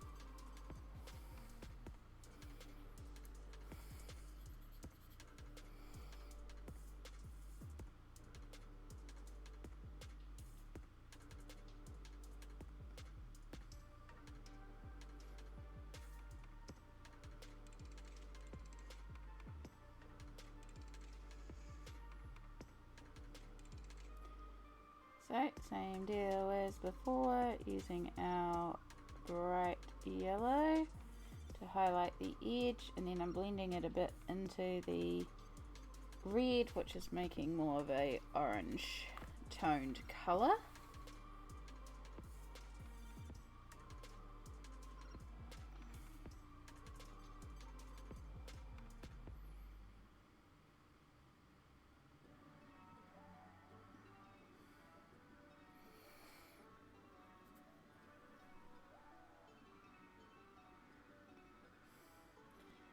And then sharper highlights, making sure we really get this top edge up here that would be getting the sun and the lamp, because the lamp is also a light source, so don't forget to account for the lamp.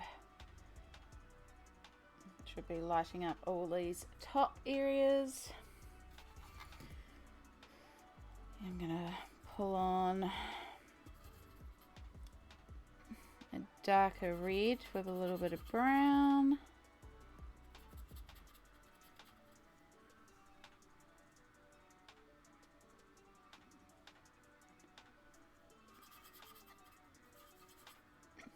Start working some shadows in and those little extra lines.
And I worked that red a little too much and covered up some of those highlights that we made. So I'm just going to re-add those back in.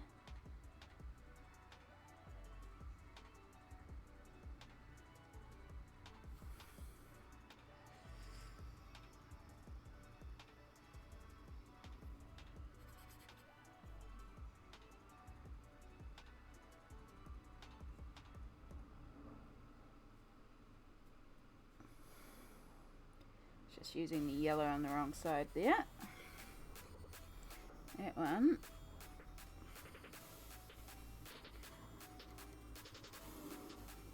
More our blue white.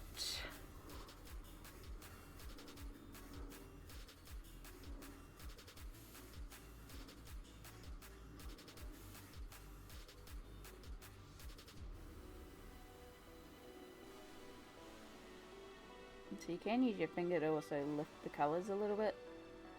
I kind of like the look of sometimes.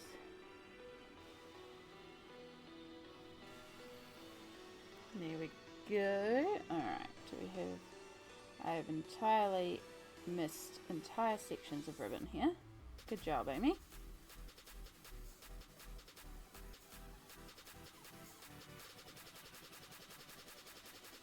Blend out our ribbon. At least the colour has been sitting here for a minute and it's gotten like more solid and opaque,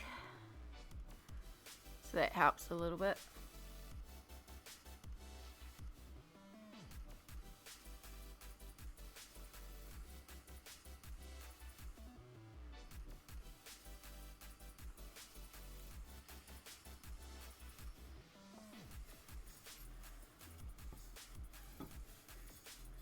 Alright, back to our dark green.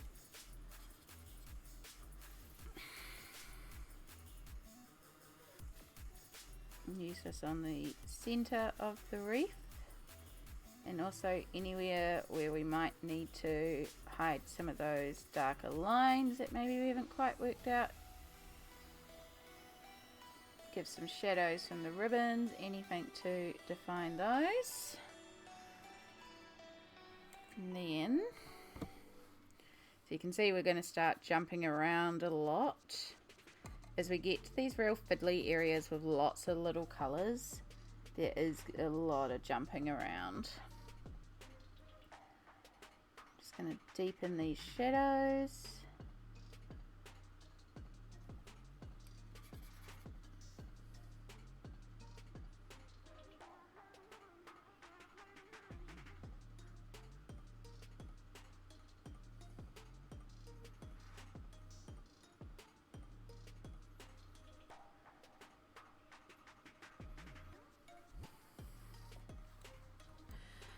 Okay, back.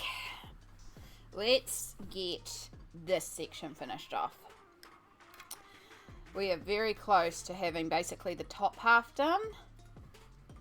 And then we just have the fence and below the fence. So, you know the deal by now. Yellow highlighting.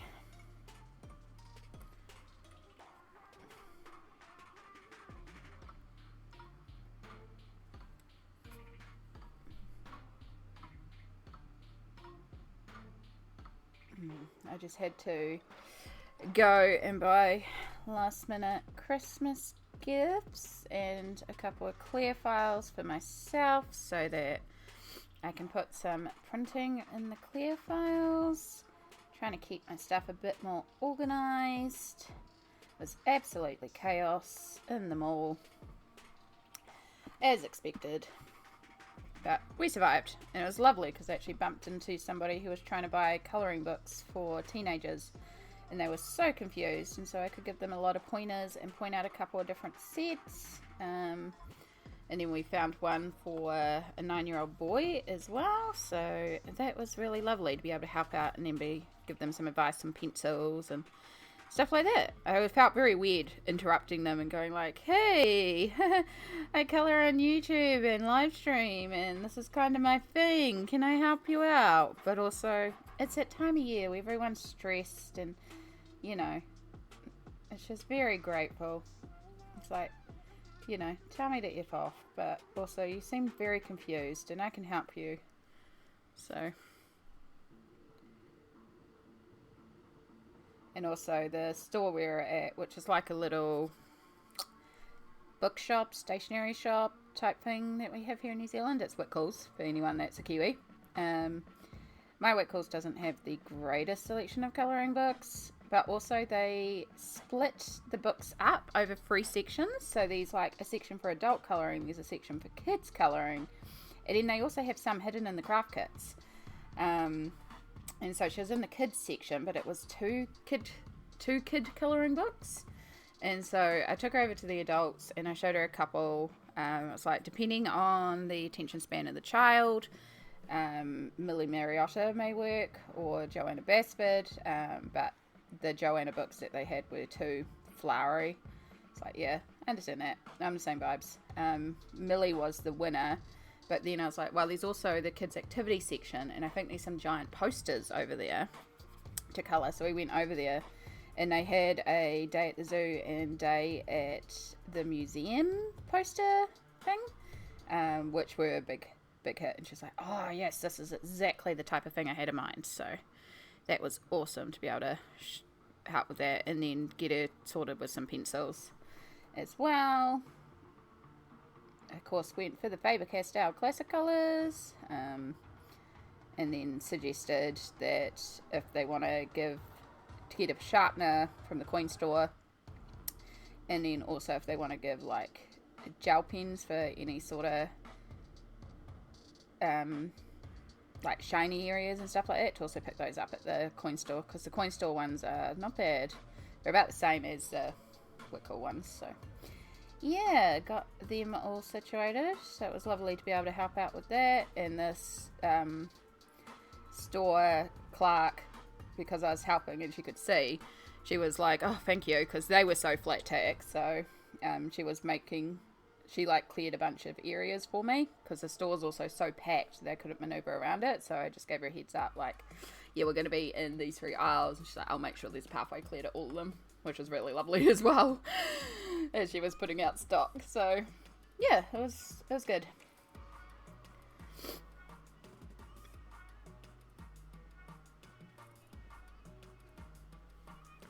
Alright, so I am going to use my blue and just paint around. Need the darker blue. In fact, I might pick up the more purple blue. Just paint around this a little bit more, which will not only hide some of these leftover black lines, but just really make this candy cane pop a bit more.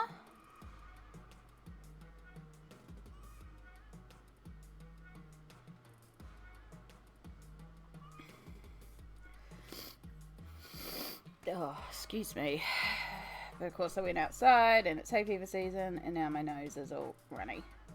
Oh, I had painted over those. Damn it. Okay. It was just such a dark brown I couldn't tell, and now it just looks muddy. See if we can kind of add some purple back in here.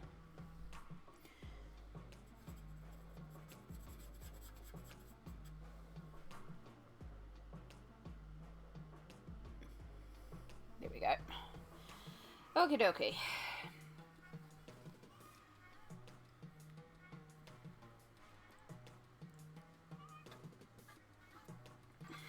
Right, let's get started on Snowman and his hat. So this is where any black of the lines is absolutely fine, because it just works as the black of the snowman. So I'm actually just intensifying the black here, because we do want this dark. Now, in turn, by doing that, the rest of the picture may look too light. So you may also want to work some brown into your black. Just because we haven't really used black anywhere else except as a shader. We don't have any pure black anywhere. So just be aware of that. And then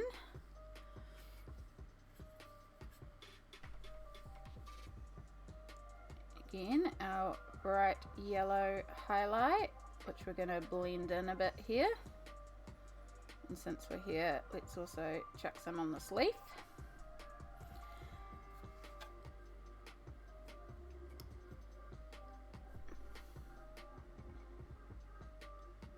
Now, I did have a suggestion that I was meant to try as well, and I keep forgetting to do it. But if you're like me, in fact, we might try it with the birds. If you're like me and you don't have the right color in your set, because the blue in this set is more of a green navy blue, one of the suggestions that I have had is to use the water soluble pencils that we based it in, and use a good chunk of it, like either scribble it down or break a bunch of it off and melt that down and use that as the base, as the blue, which I think would work. It may require a bit of pigmentation though, and especially because I've got so many areas that I would need that blue, would probably destroy the entire pencil, which isn't the end of the world. I can always get another one, but I'm just going to keep going with the more navy blue that I have used all the way through, but we might pull out a bit for the birds and just do the birds with that technique, just to try it.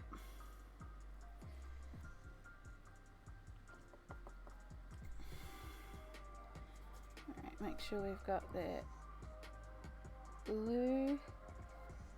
So you can see that yellow highlight, I also dragged it a bit up here just to add some definition between the back of the hat and the front of the hat.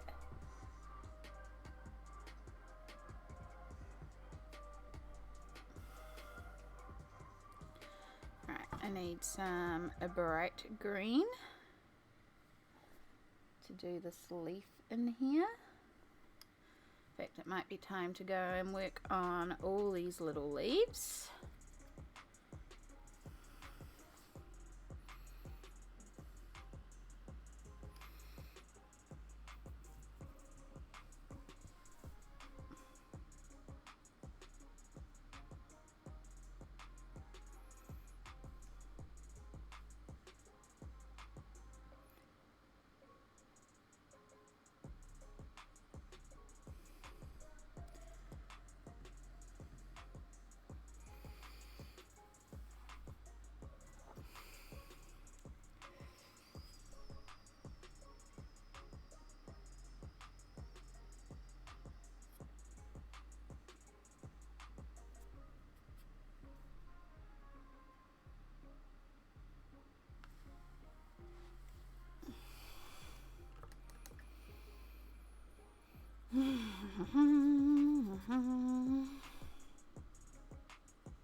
So being really careful around here because we want to make sure we've got those clearly defined, the different individual leaves.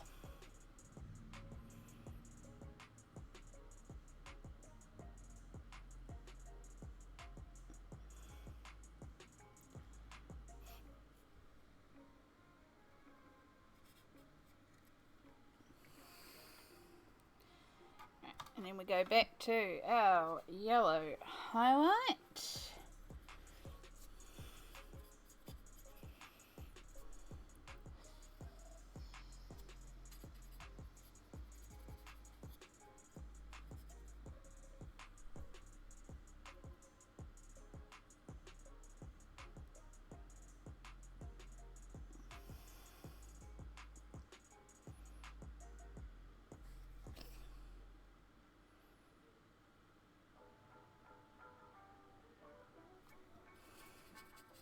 Tell you what, I'll be very glad when this page is done.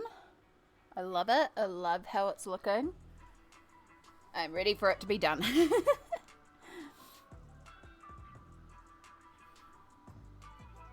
So of course we've still got all the bottom section to do, and we've got another tree down there, we've got a bunch of presents, and we've got all the brickwork. So there's a little bit of work down below. And then I do want to go back over all the snowflakes and bring them out with some glitter. And I'm also debating if I add in some metallic gold, because I feel like that would be quite pretty.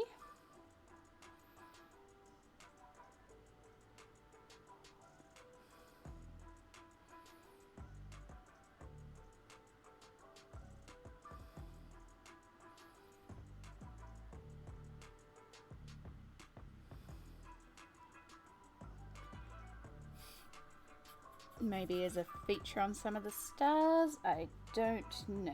We will figure that one out a little later on. For now, we'll get all these leaves situated.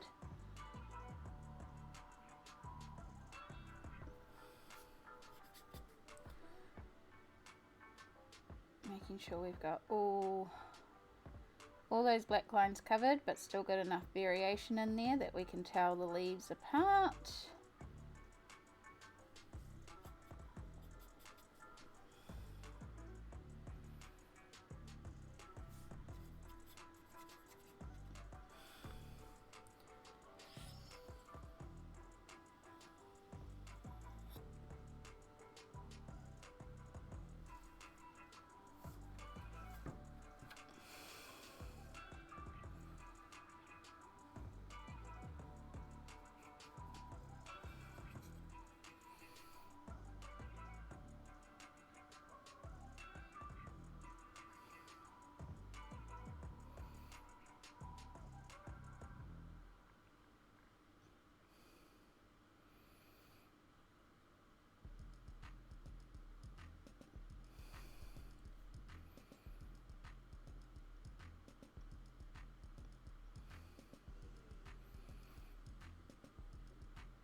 Okay, so I want a bit of the dark blue because we do have a little bit of snow here that we missed with the blue. I'll just get that bit, and then I also want to get some of these bottom leaves over here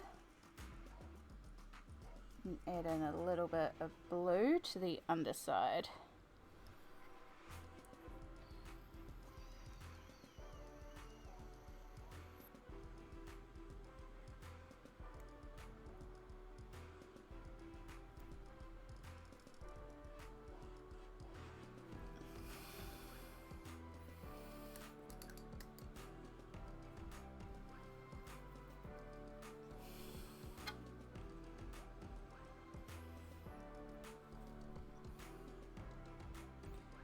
Then very, very carefully taking some green, I'm just going to work over these stems. Make sure your green is nice and opaque. You're working with a solid colour because we don't want to go over these lines too many times. The more you go over it, the thicker they'll become. So once with a nice opaque colour. A super, super thin brush. I have been using a quintuple, I know, 5-0. 5 zeros is what I've been using for all of this piece so far. Alright, so now we have some berries. So with our red, I'm just going to dot this on. Make sure we get those berries covered in a nice thick red that covers the lines.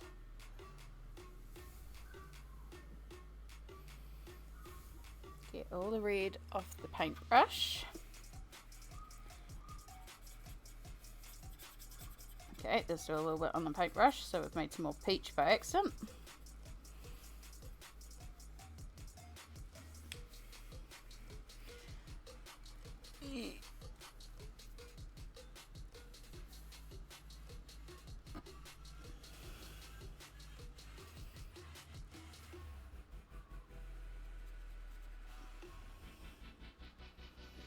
Make up a bit more yellow. And then with a nice opaque yellow, I'm just going to start dotting this and creating the idea of dimension. So again, we're just dotting here, just highlighting. We don't need to be too specific with small details like this, but just creating some variation in texture gives the illusion of highlights and shadows. And then using our deep dark red that we've got here, which is just red and black combined. Same thing on the other side, just a little bit of shadow. And then we have the illusion that we've got some berries there without creating too much, worrying too much about the texture. Right, while we've got this red on the brush, this deep dark red, let's get this bulbul done.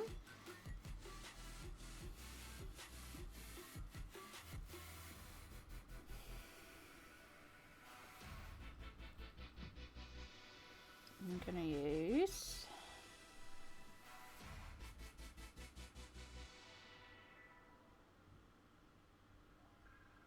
blend in a bit of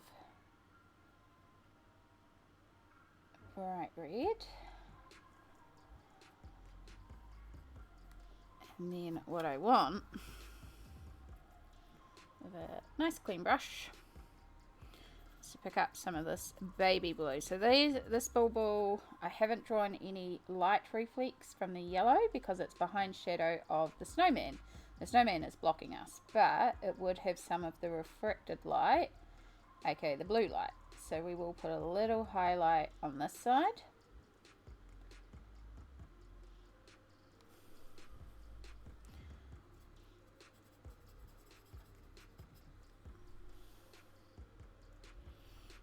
Need, whoop.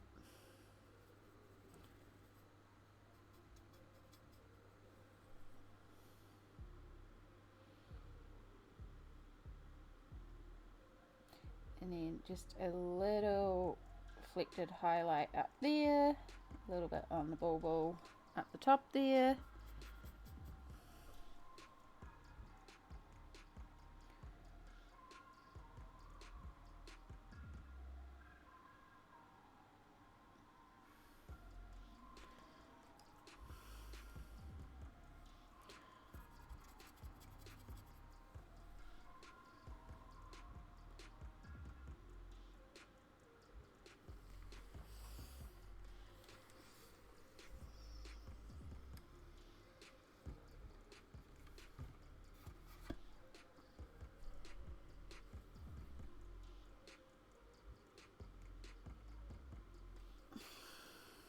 Cool.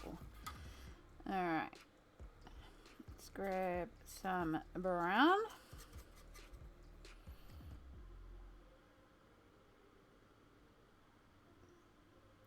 Cover over these branches.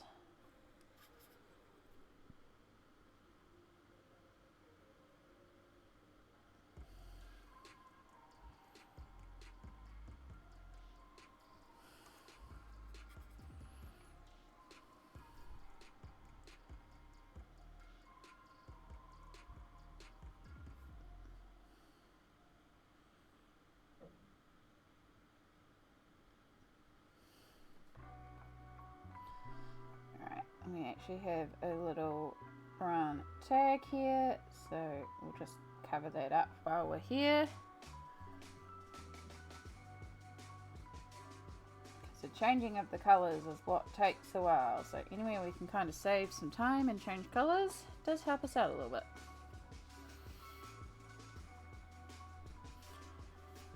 Alright, we got another star, so we've already done the snowman himself, which is lovely.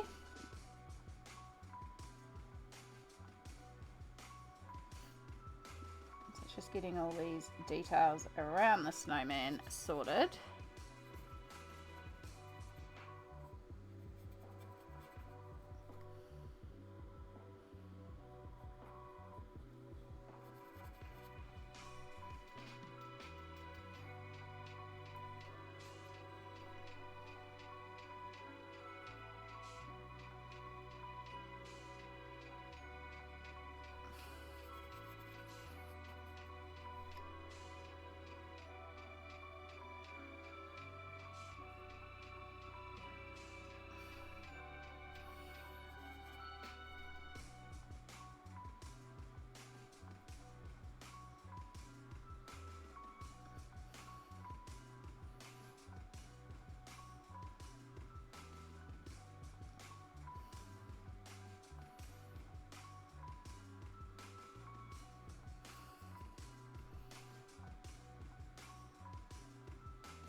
then we've got the nose here. I'm going to put a little bit of a highlight on the nose. Perfect. Alright.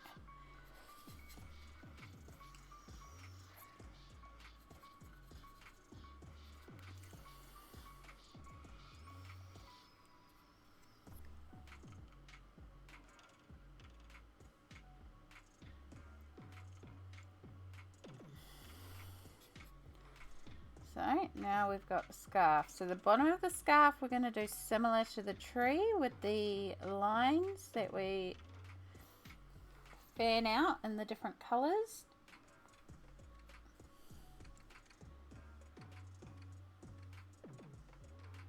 And you might notice I am, of course, directly painting over the pattern that is there, because we can always add that in afterwards if we want.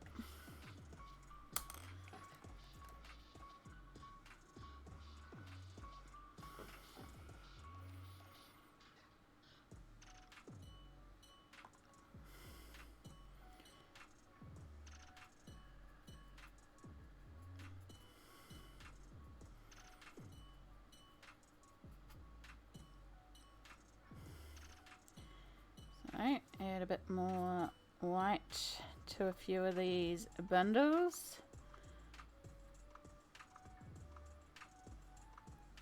Including our blue over here.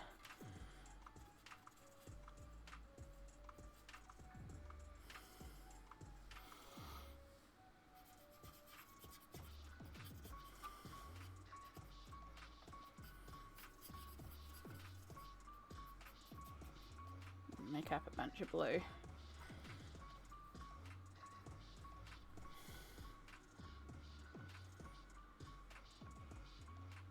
So I'm going to use this to highlight some edges around here and also some string. I'm going to pull out some of the sky blue. We haven't really used a lot of this bright blue here. I'm going to pull a little bit of that out for the strings just to give some variation.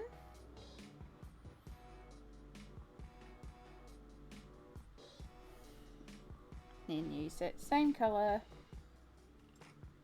to re-add in the pattern that was here. Just a couple of stripes across the bauble.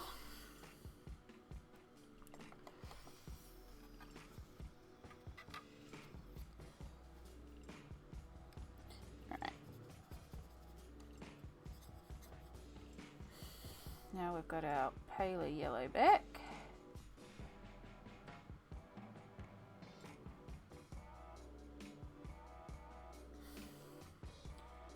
Highlight that edge. And we also need to do the top of the tree branch. And then since we've got it on the brush, we'll just start doing the stone there.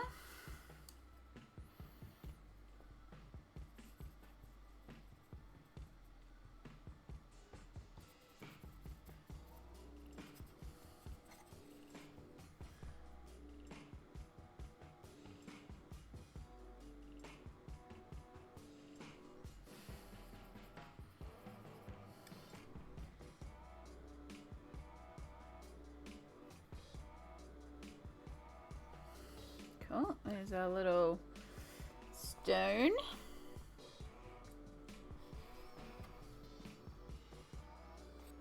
Alright, back to the scarf. So we're going to use our bright red.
start blending.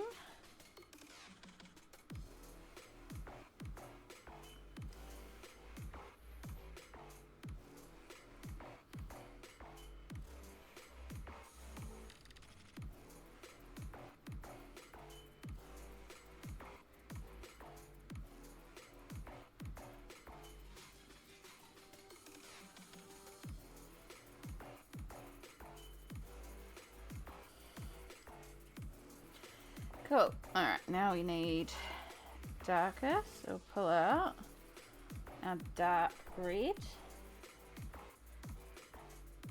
So we need a bit of shadow between the two, so I'm just going to streak that up to our strands, bring that across a little bit. Then over here, blend this out smooth.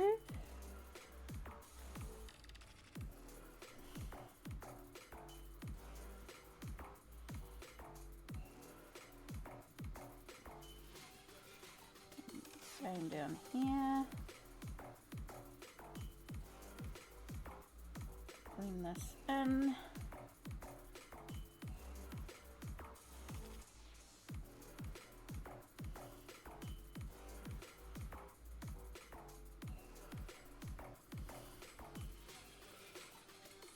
A little bit darker.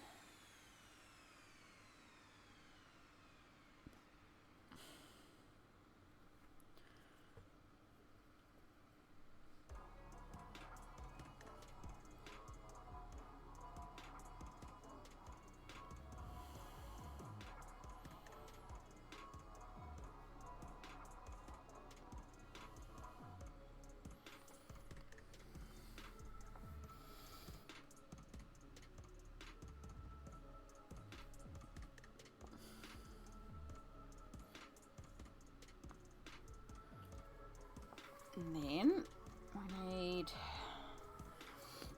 can use a little bit of that blue.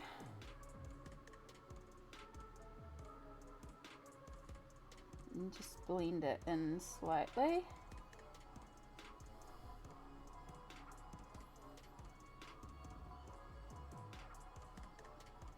It's not a massive highlight because it is fabric, so it's not like entirely reflective, but we do want to lighten that edge slightly. Oops, to add red on the brush there. That wasn't good.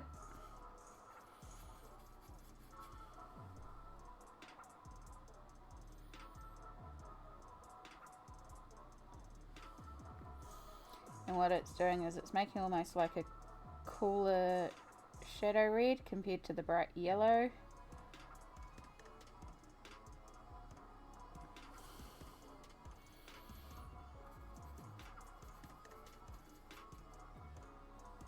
I'm going to use the same colour to start picking up some of the scarf details of the pattern.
There we go. So the only thing I want to do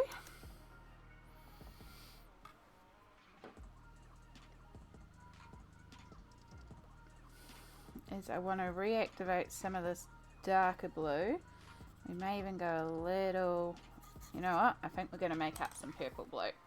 It's time, we need more purple blue. So reactivate the blue, reactivate the purple.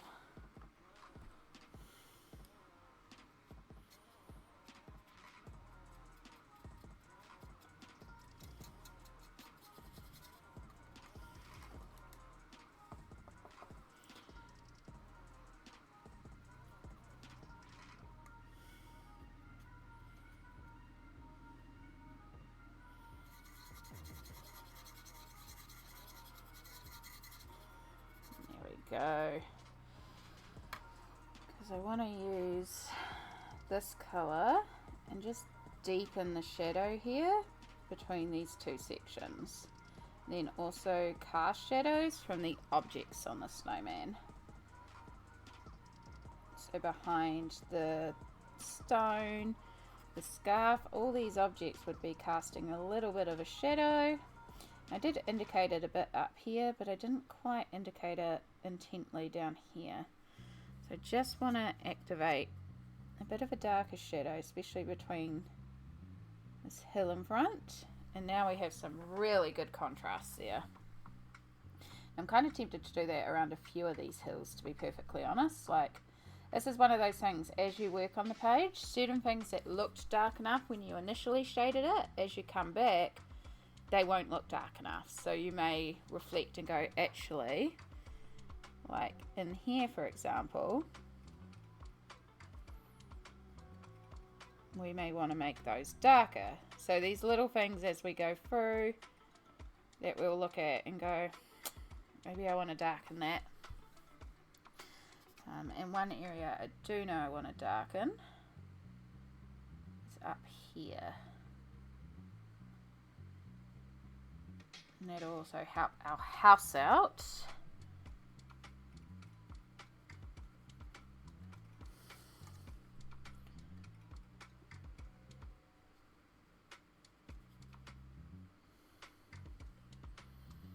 Because now our house will look a lot lighter in comparison where the snow is.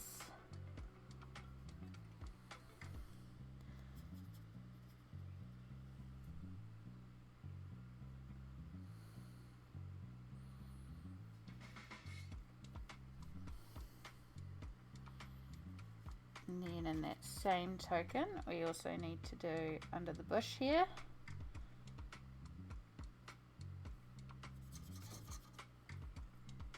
And then behind the snowflake. And this one we will lighten slightly because it's starting to get back. So it's like we want a little bit of a darkening, but not intently. And then around the spot, yeah, see, I'm already way happier with this side here, because of course this is further away from our light source as well. We've got a lot more night forming on this side.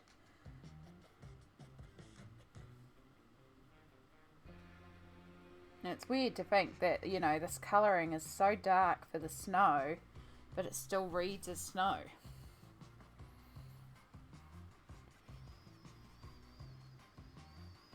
What you can do is also pick up some of the blue, and on these sections back here you can start blending in, not in a big area like I just did there, but like work those stripes in just to indicate some texture on the hill. I'm going to cut back into this one that I created in too big of space. This kind of reflects like the gradiating hills, indicate that these like some areas of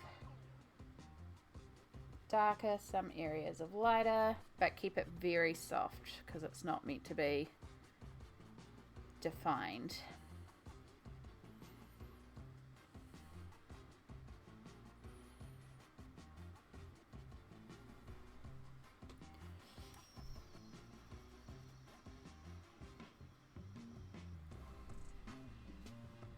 Alright, that's already looking a bit better.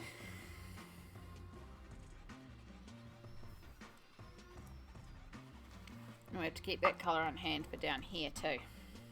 because we'll, like, especially behind the fence and stuff, but we'll focus on that when we get down to that bottom half. For now, I want to finish off up here, which is basically just our presents, and we've got a string here too.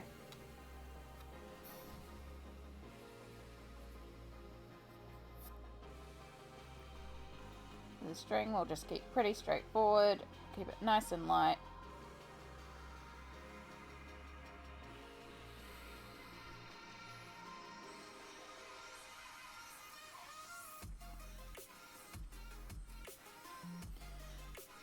And then I'm going to pick up that same blue that we just made, mix that into the white to just create a shadow white.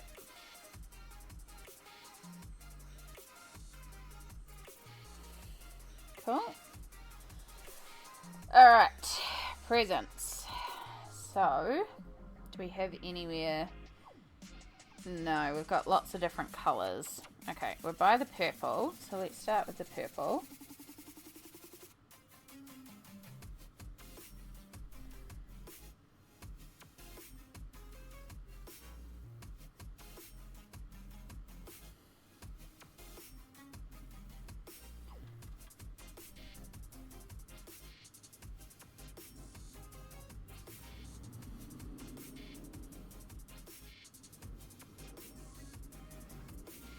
We want a nice bright purple here. I'm going to pull out some of the darker purple too.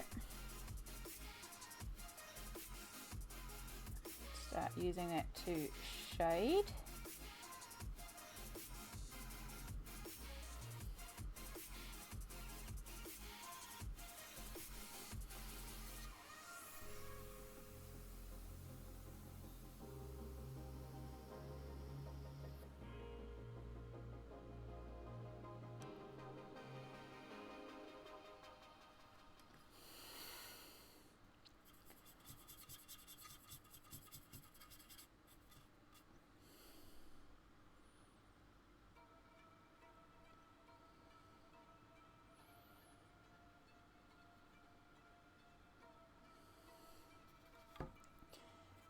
Alright, oh shoot, I still have purple on the brush. That's okay, there's enough blue here to mix it in.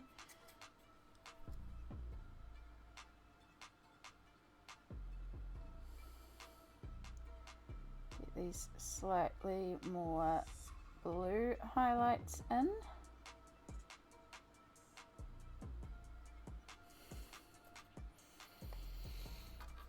And then back to our pale yellow.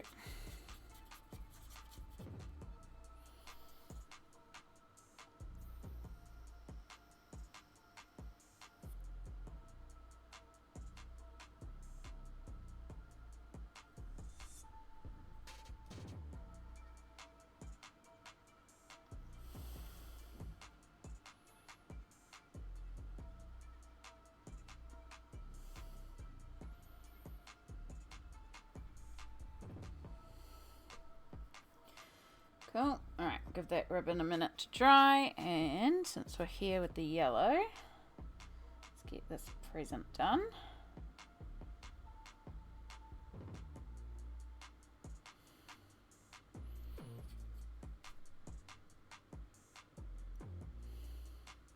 So you can see that I'm working on either the present or the ribbon and giving that a chance to dry before I do the other section of it. You don't want to work the present and the ribbons that are touching in the same section. Give your paint a second to dry. It'll just make it less likely that your colours will blend together and merge. You can of course still reactivate them, but yeah, section at a time.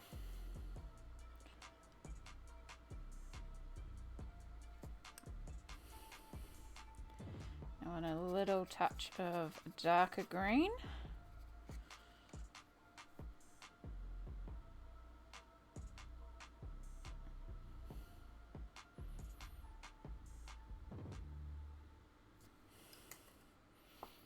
Cool, that one's ready for the ribbon. Once it's dry, let's go back to, in fact, let's work with this bright blue that we used before but haven't really used in many places.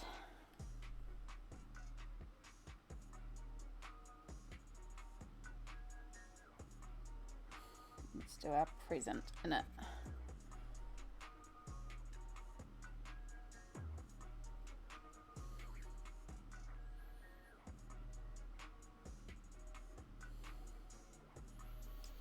And I'm going to pick up a little bit of the dark blue.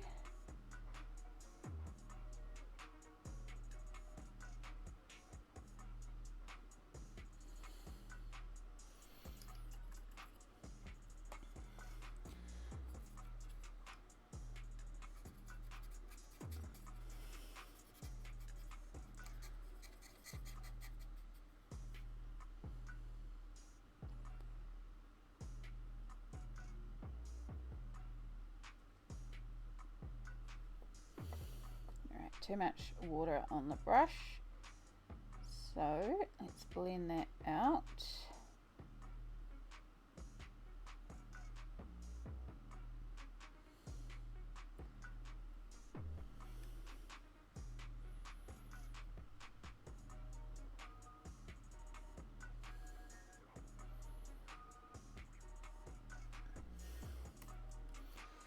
Cool.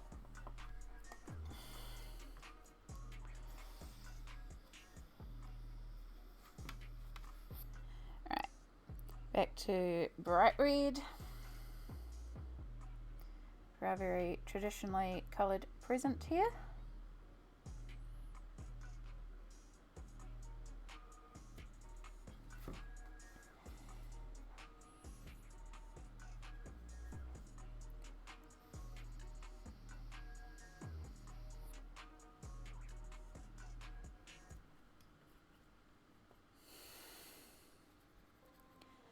Up our dark red.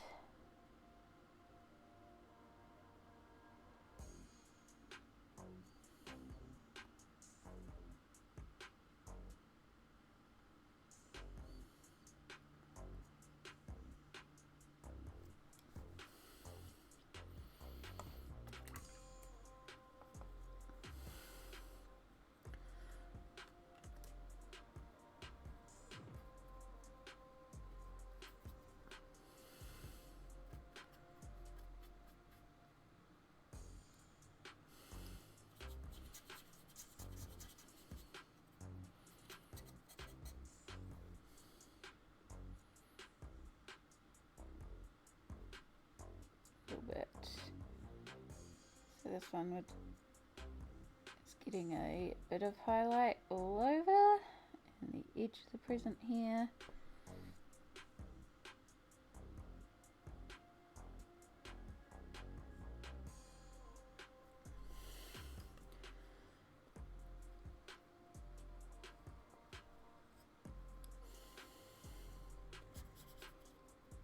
I'm just gonna clean up this edge down here.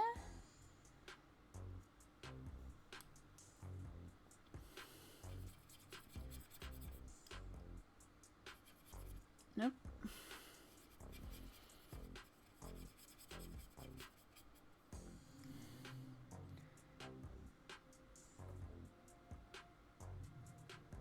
And that edge there. Okay. Getting there, getting there. Blue present. Start with our dark blue.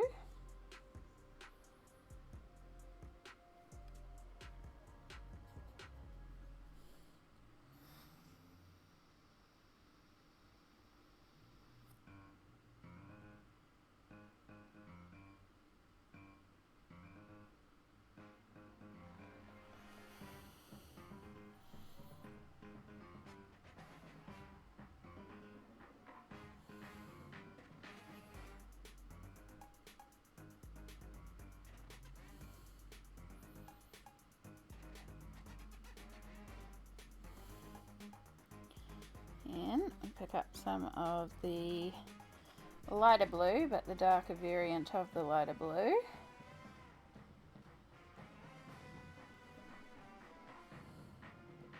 Just the slightest touch in that top corner,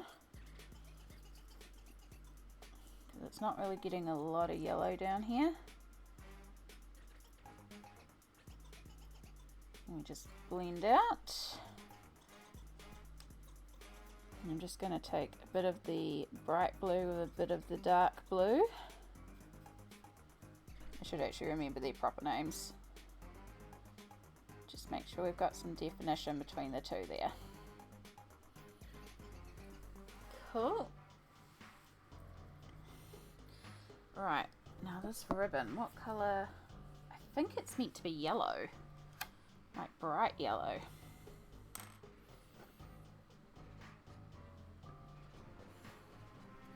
Oh, shoot. So that's one danger about having the water so far away. I should probably actually move it and change it. You can drop water on your painting, which obviously we don't really want to do, so do be aware of that, do be careful. I'm also dealing with filming, otherwise I would have my water up here, but it would cast a shadow on the picture for recording, which isn't great for all of y'all, so.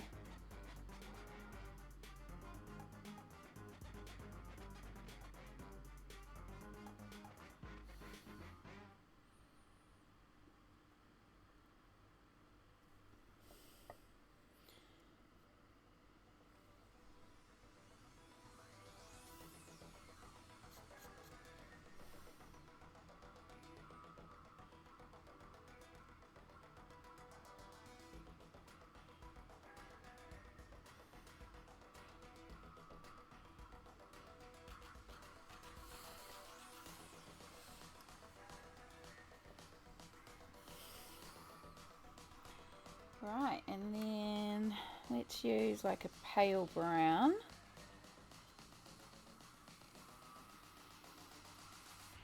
Sure, we've got a lot of pigmentation here because we've got tag strings. And then while we've got this out, I'm going to go back over a couple of these trees, just slightly.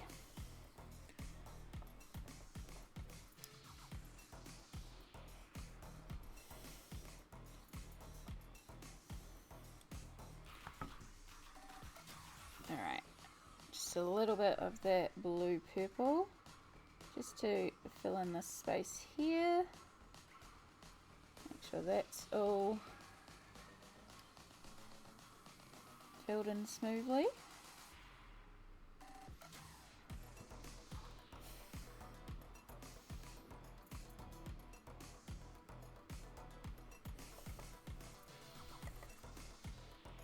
And then while we've got that colour, that purple blue, we'll fix up this little area here where I did the wrong colour. And that'll also help create contrast from the snowman. Perfect. Alright, that is our top half of this page completed. So I am going to finish the video here. I was hoping to get this all completed in this part, but honestly that was a bit of a pipe dream. It's pretty intense, as you can see. But yeah, we've got one more half of the page left to go. Down here we've got a lot of bigger objects here, a lot less of these fiddly small objects, which is going to make it a little easier. But we do also have the sleigh, which does have a lot of little bits in it, but like big sections of single colors, which is going to make that part faster at least. But yeah, quite a bit to do in the sleigh, but a lot of this is in shadow, so a lot of this isn't getting the bright highlights, so a lot of it's more just about masking out lines and matching colors. But I hope you've been enjoying this piece so far and seeing the progress. I mean, look at the difference between the two halves. You can really see this coming together now and looking like a painted Christmas scene. And I'm very, very pleased with how it's going and how close we are to finishing. So yes, thank you so much for watching. If you have any questions, please leave them down below for me and I will answer them to the best of my ability. And if you would be so kind as to like this video, and if you enjoy it, maybe hit that subscribe button, maybe check out some of the other videos, the other parts. Really appreciate it. Thank you so much for watching, and I'll catch you all in the next video. Bye.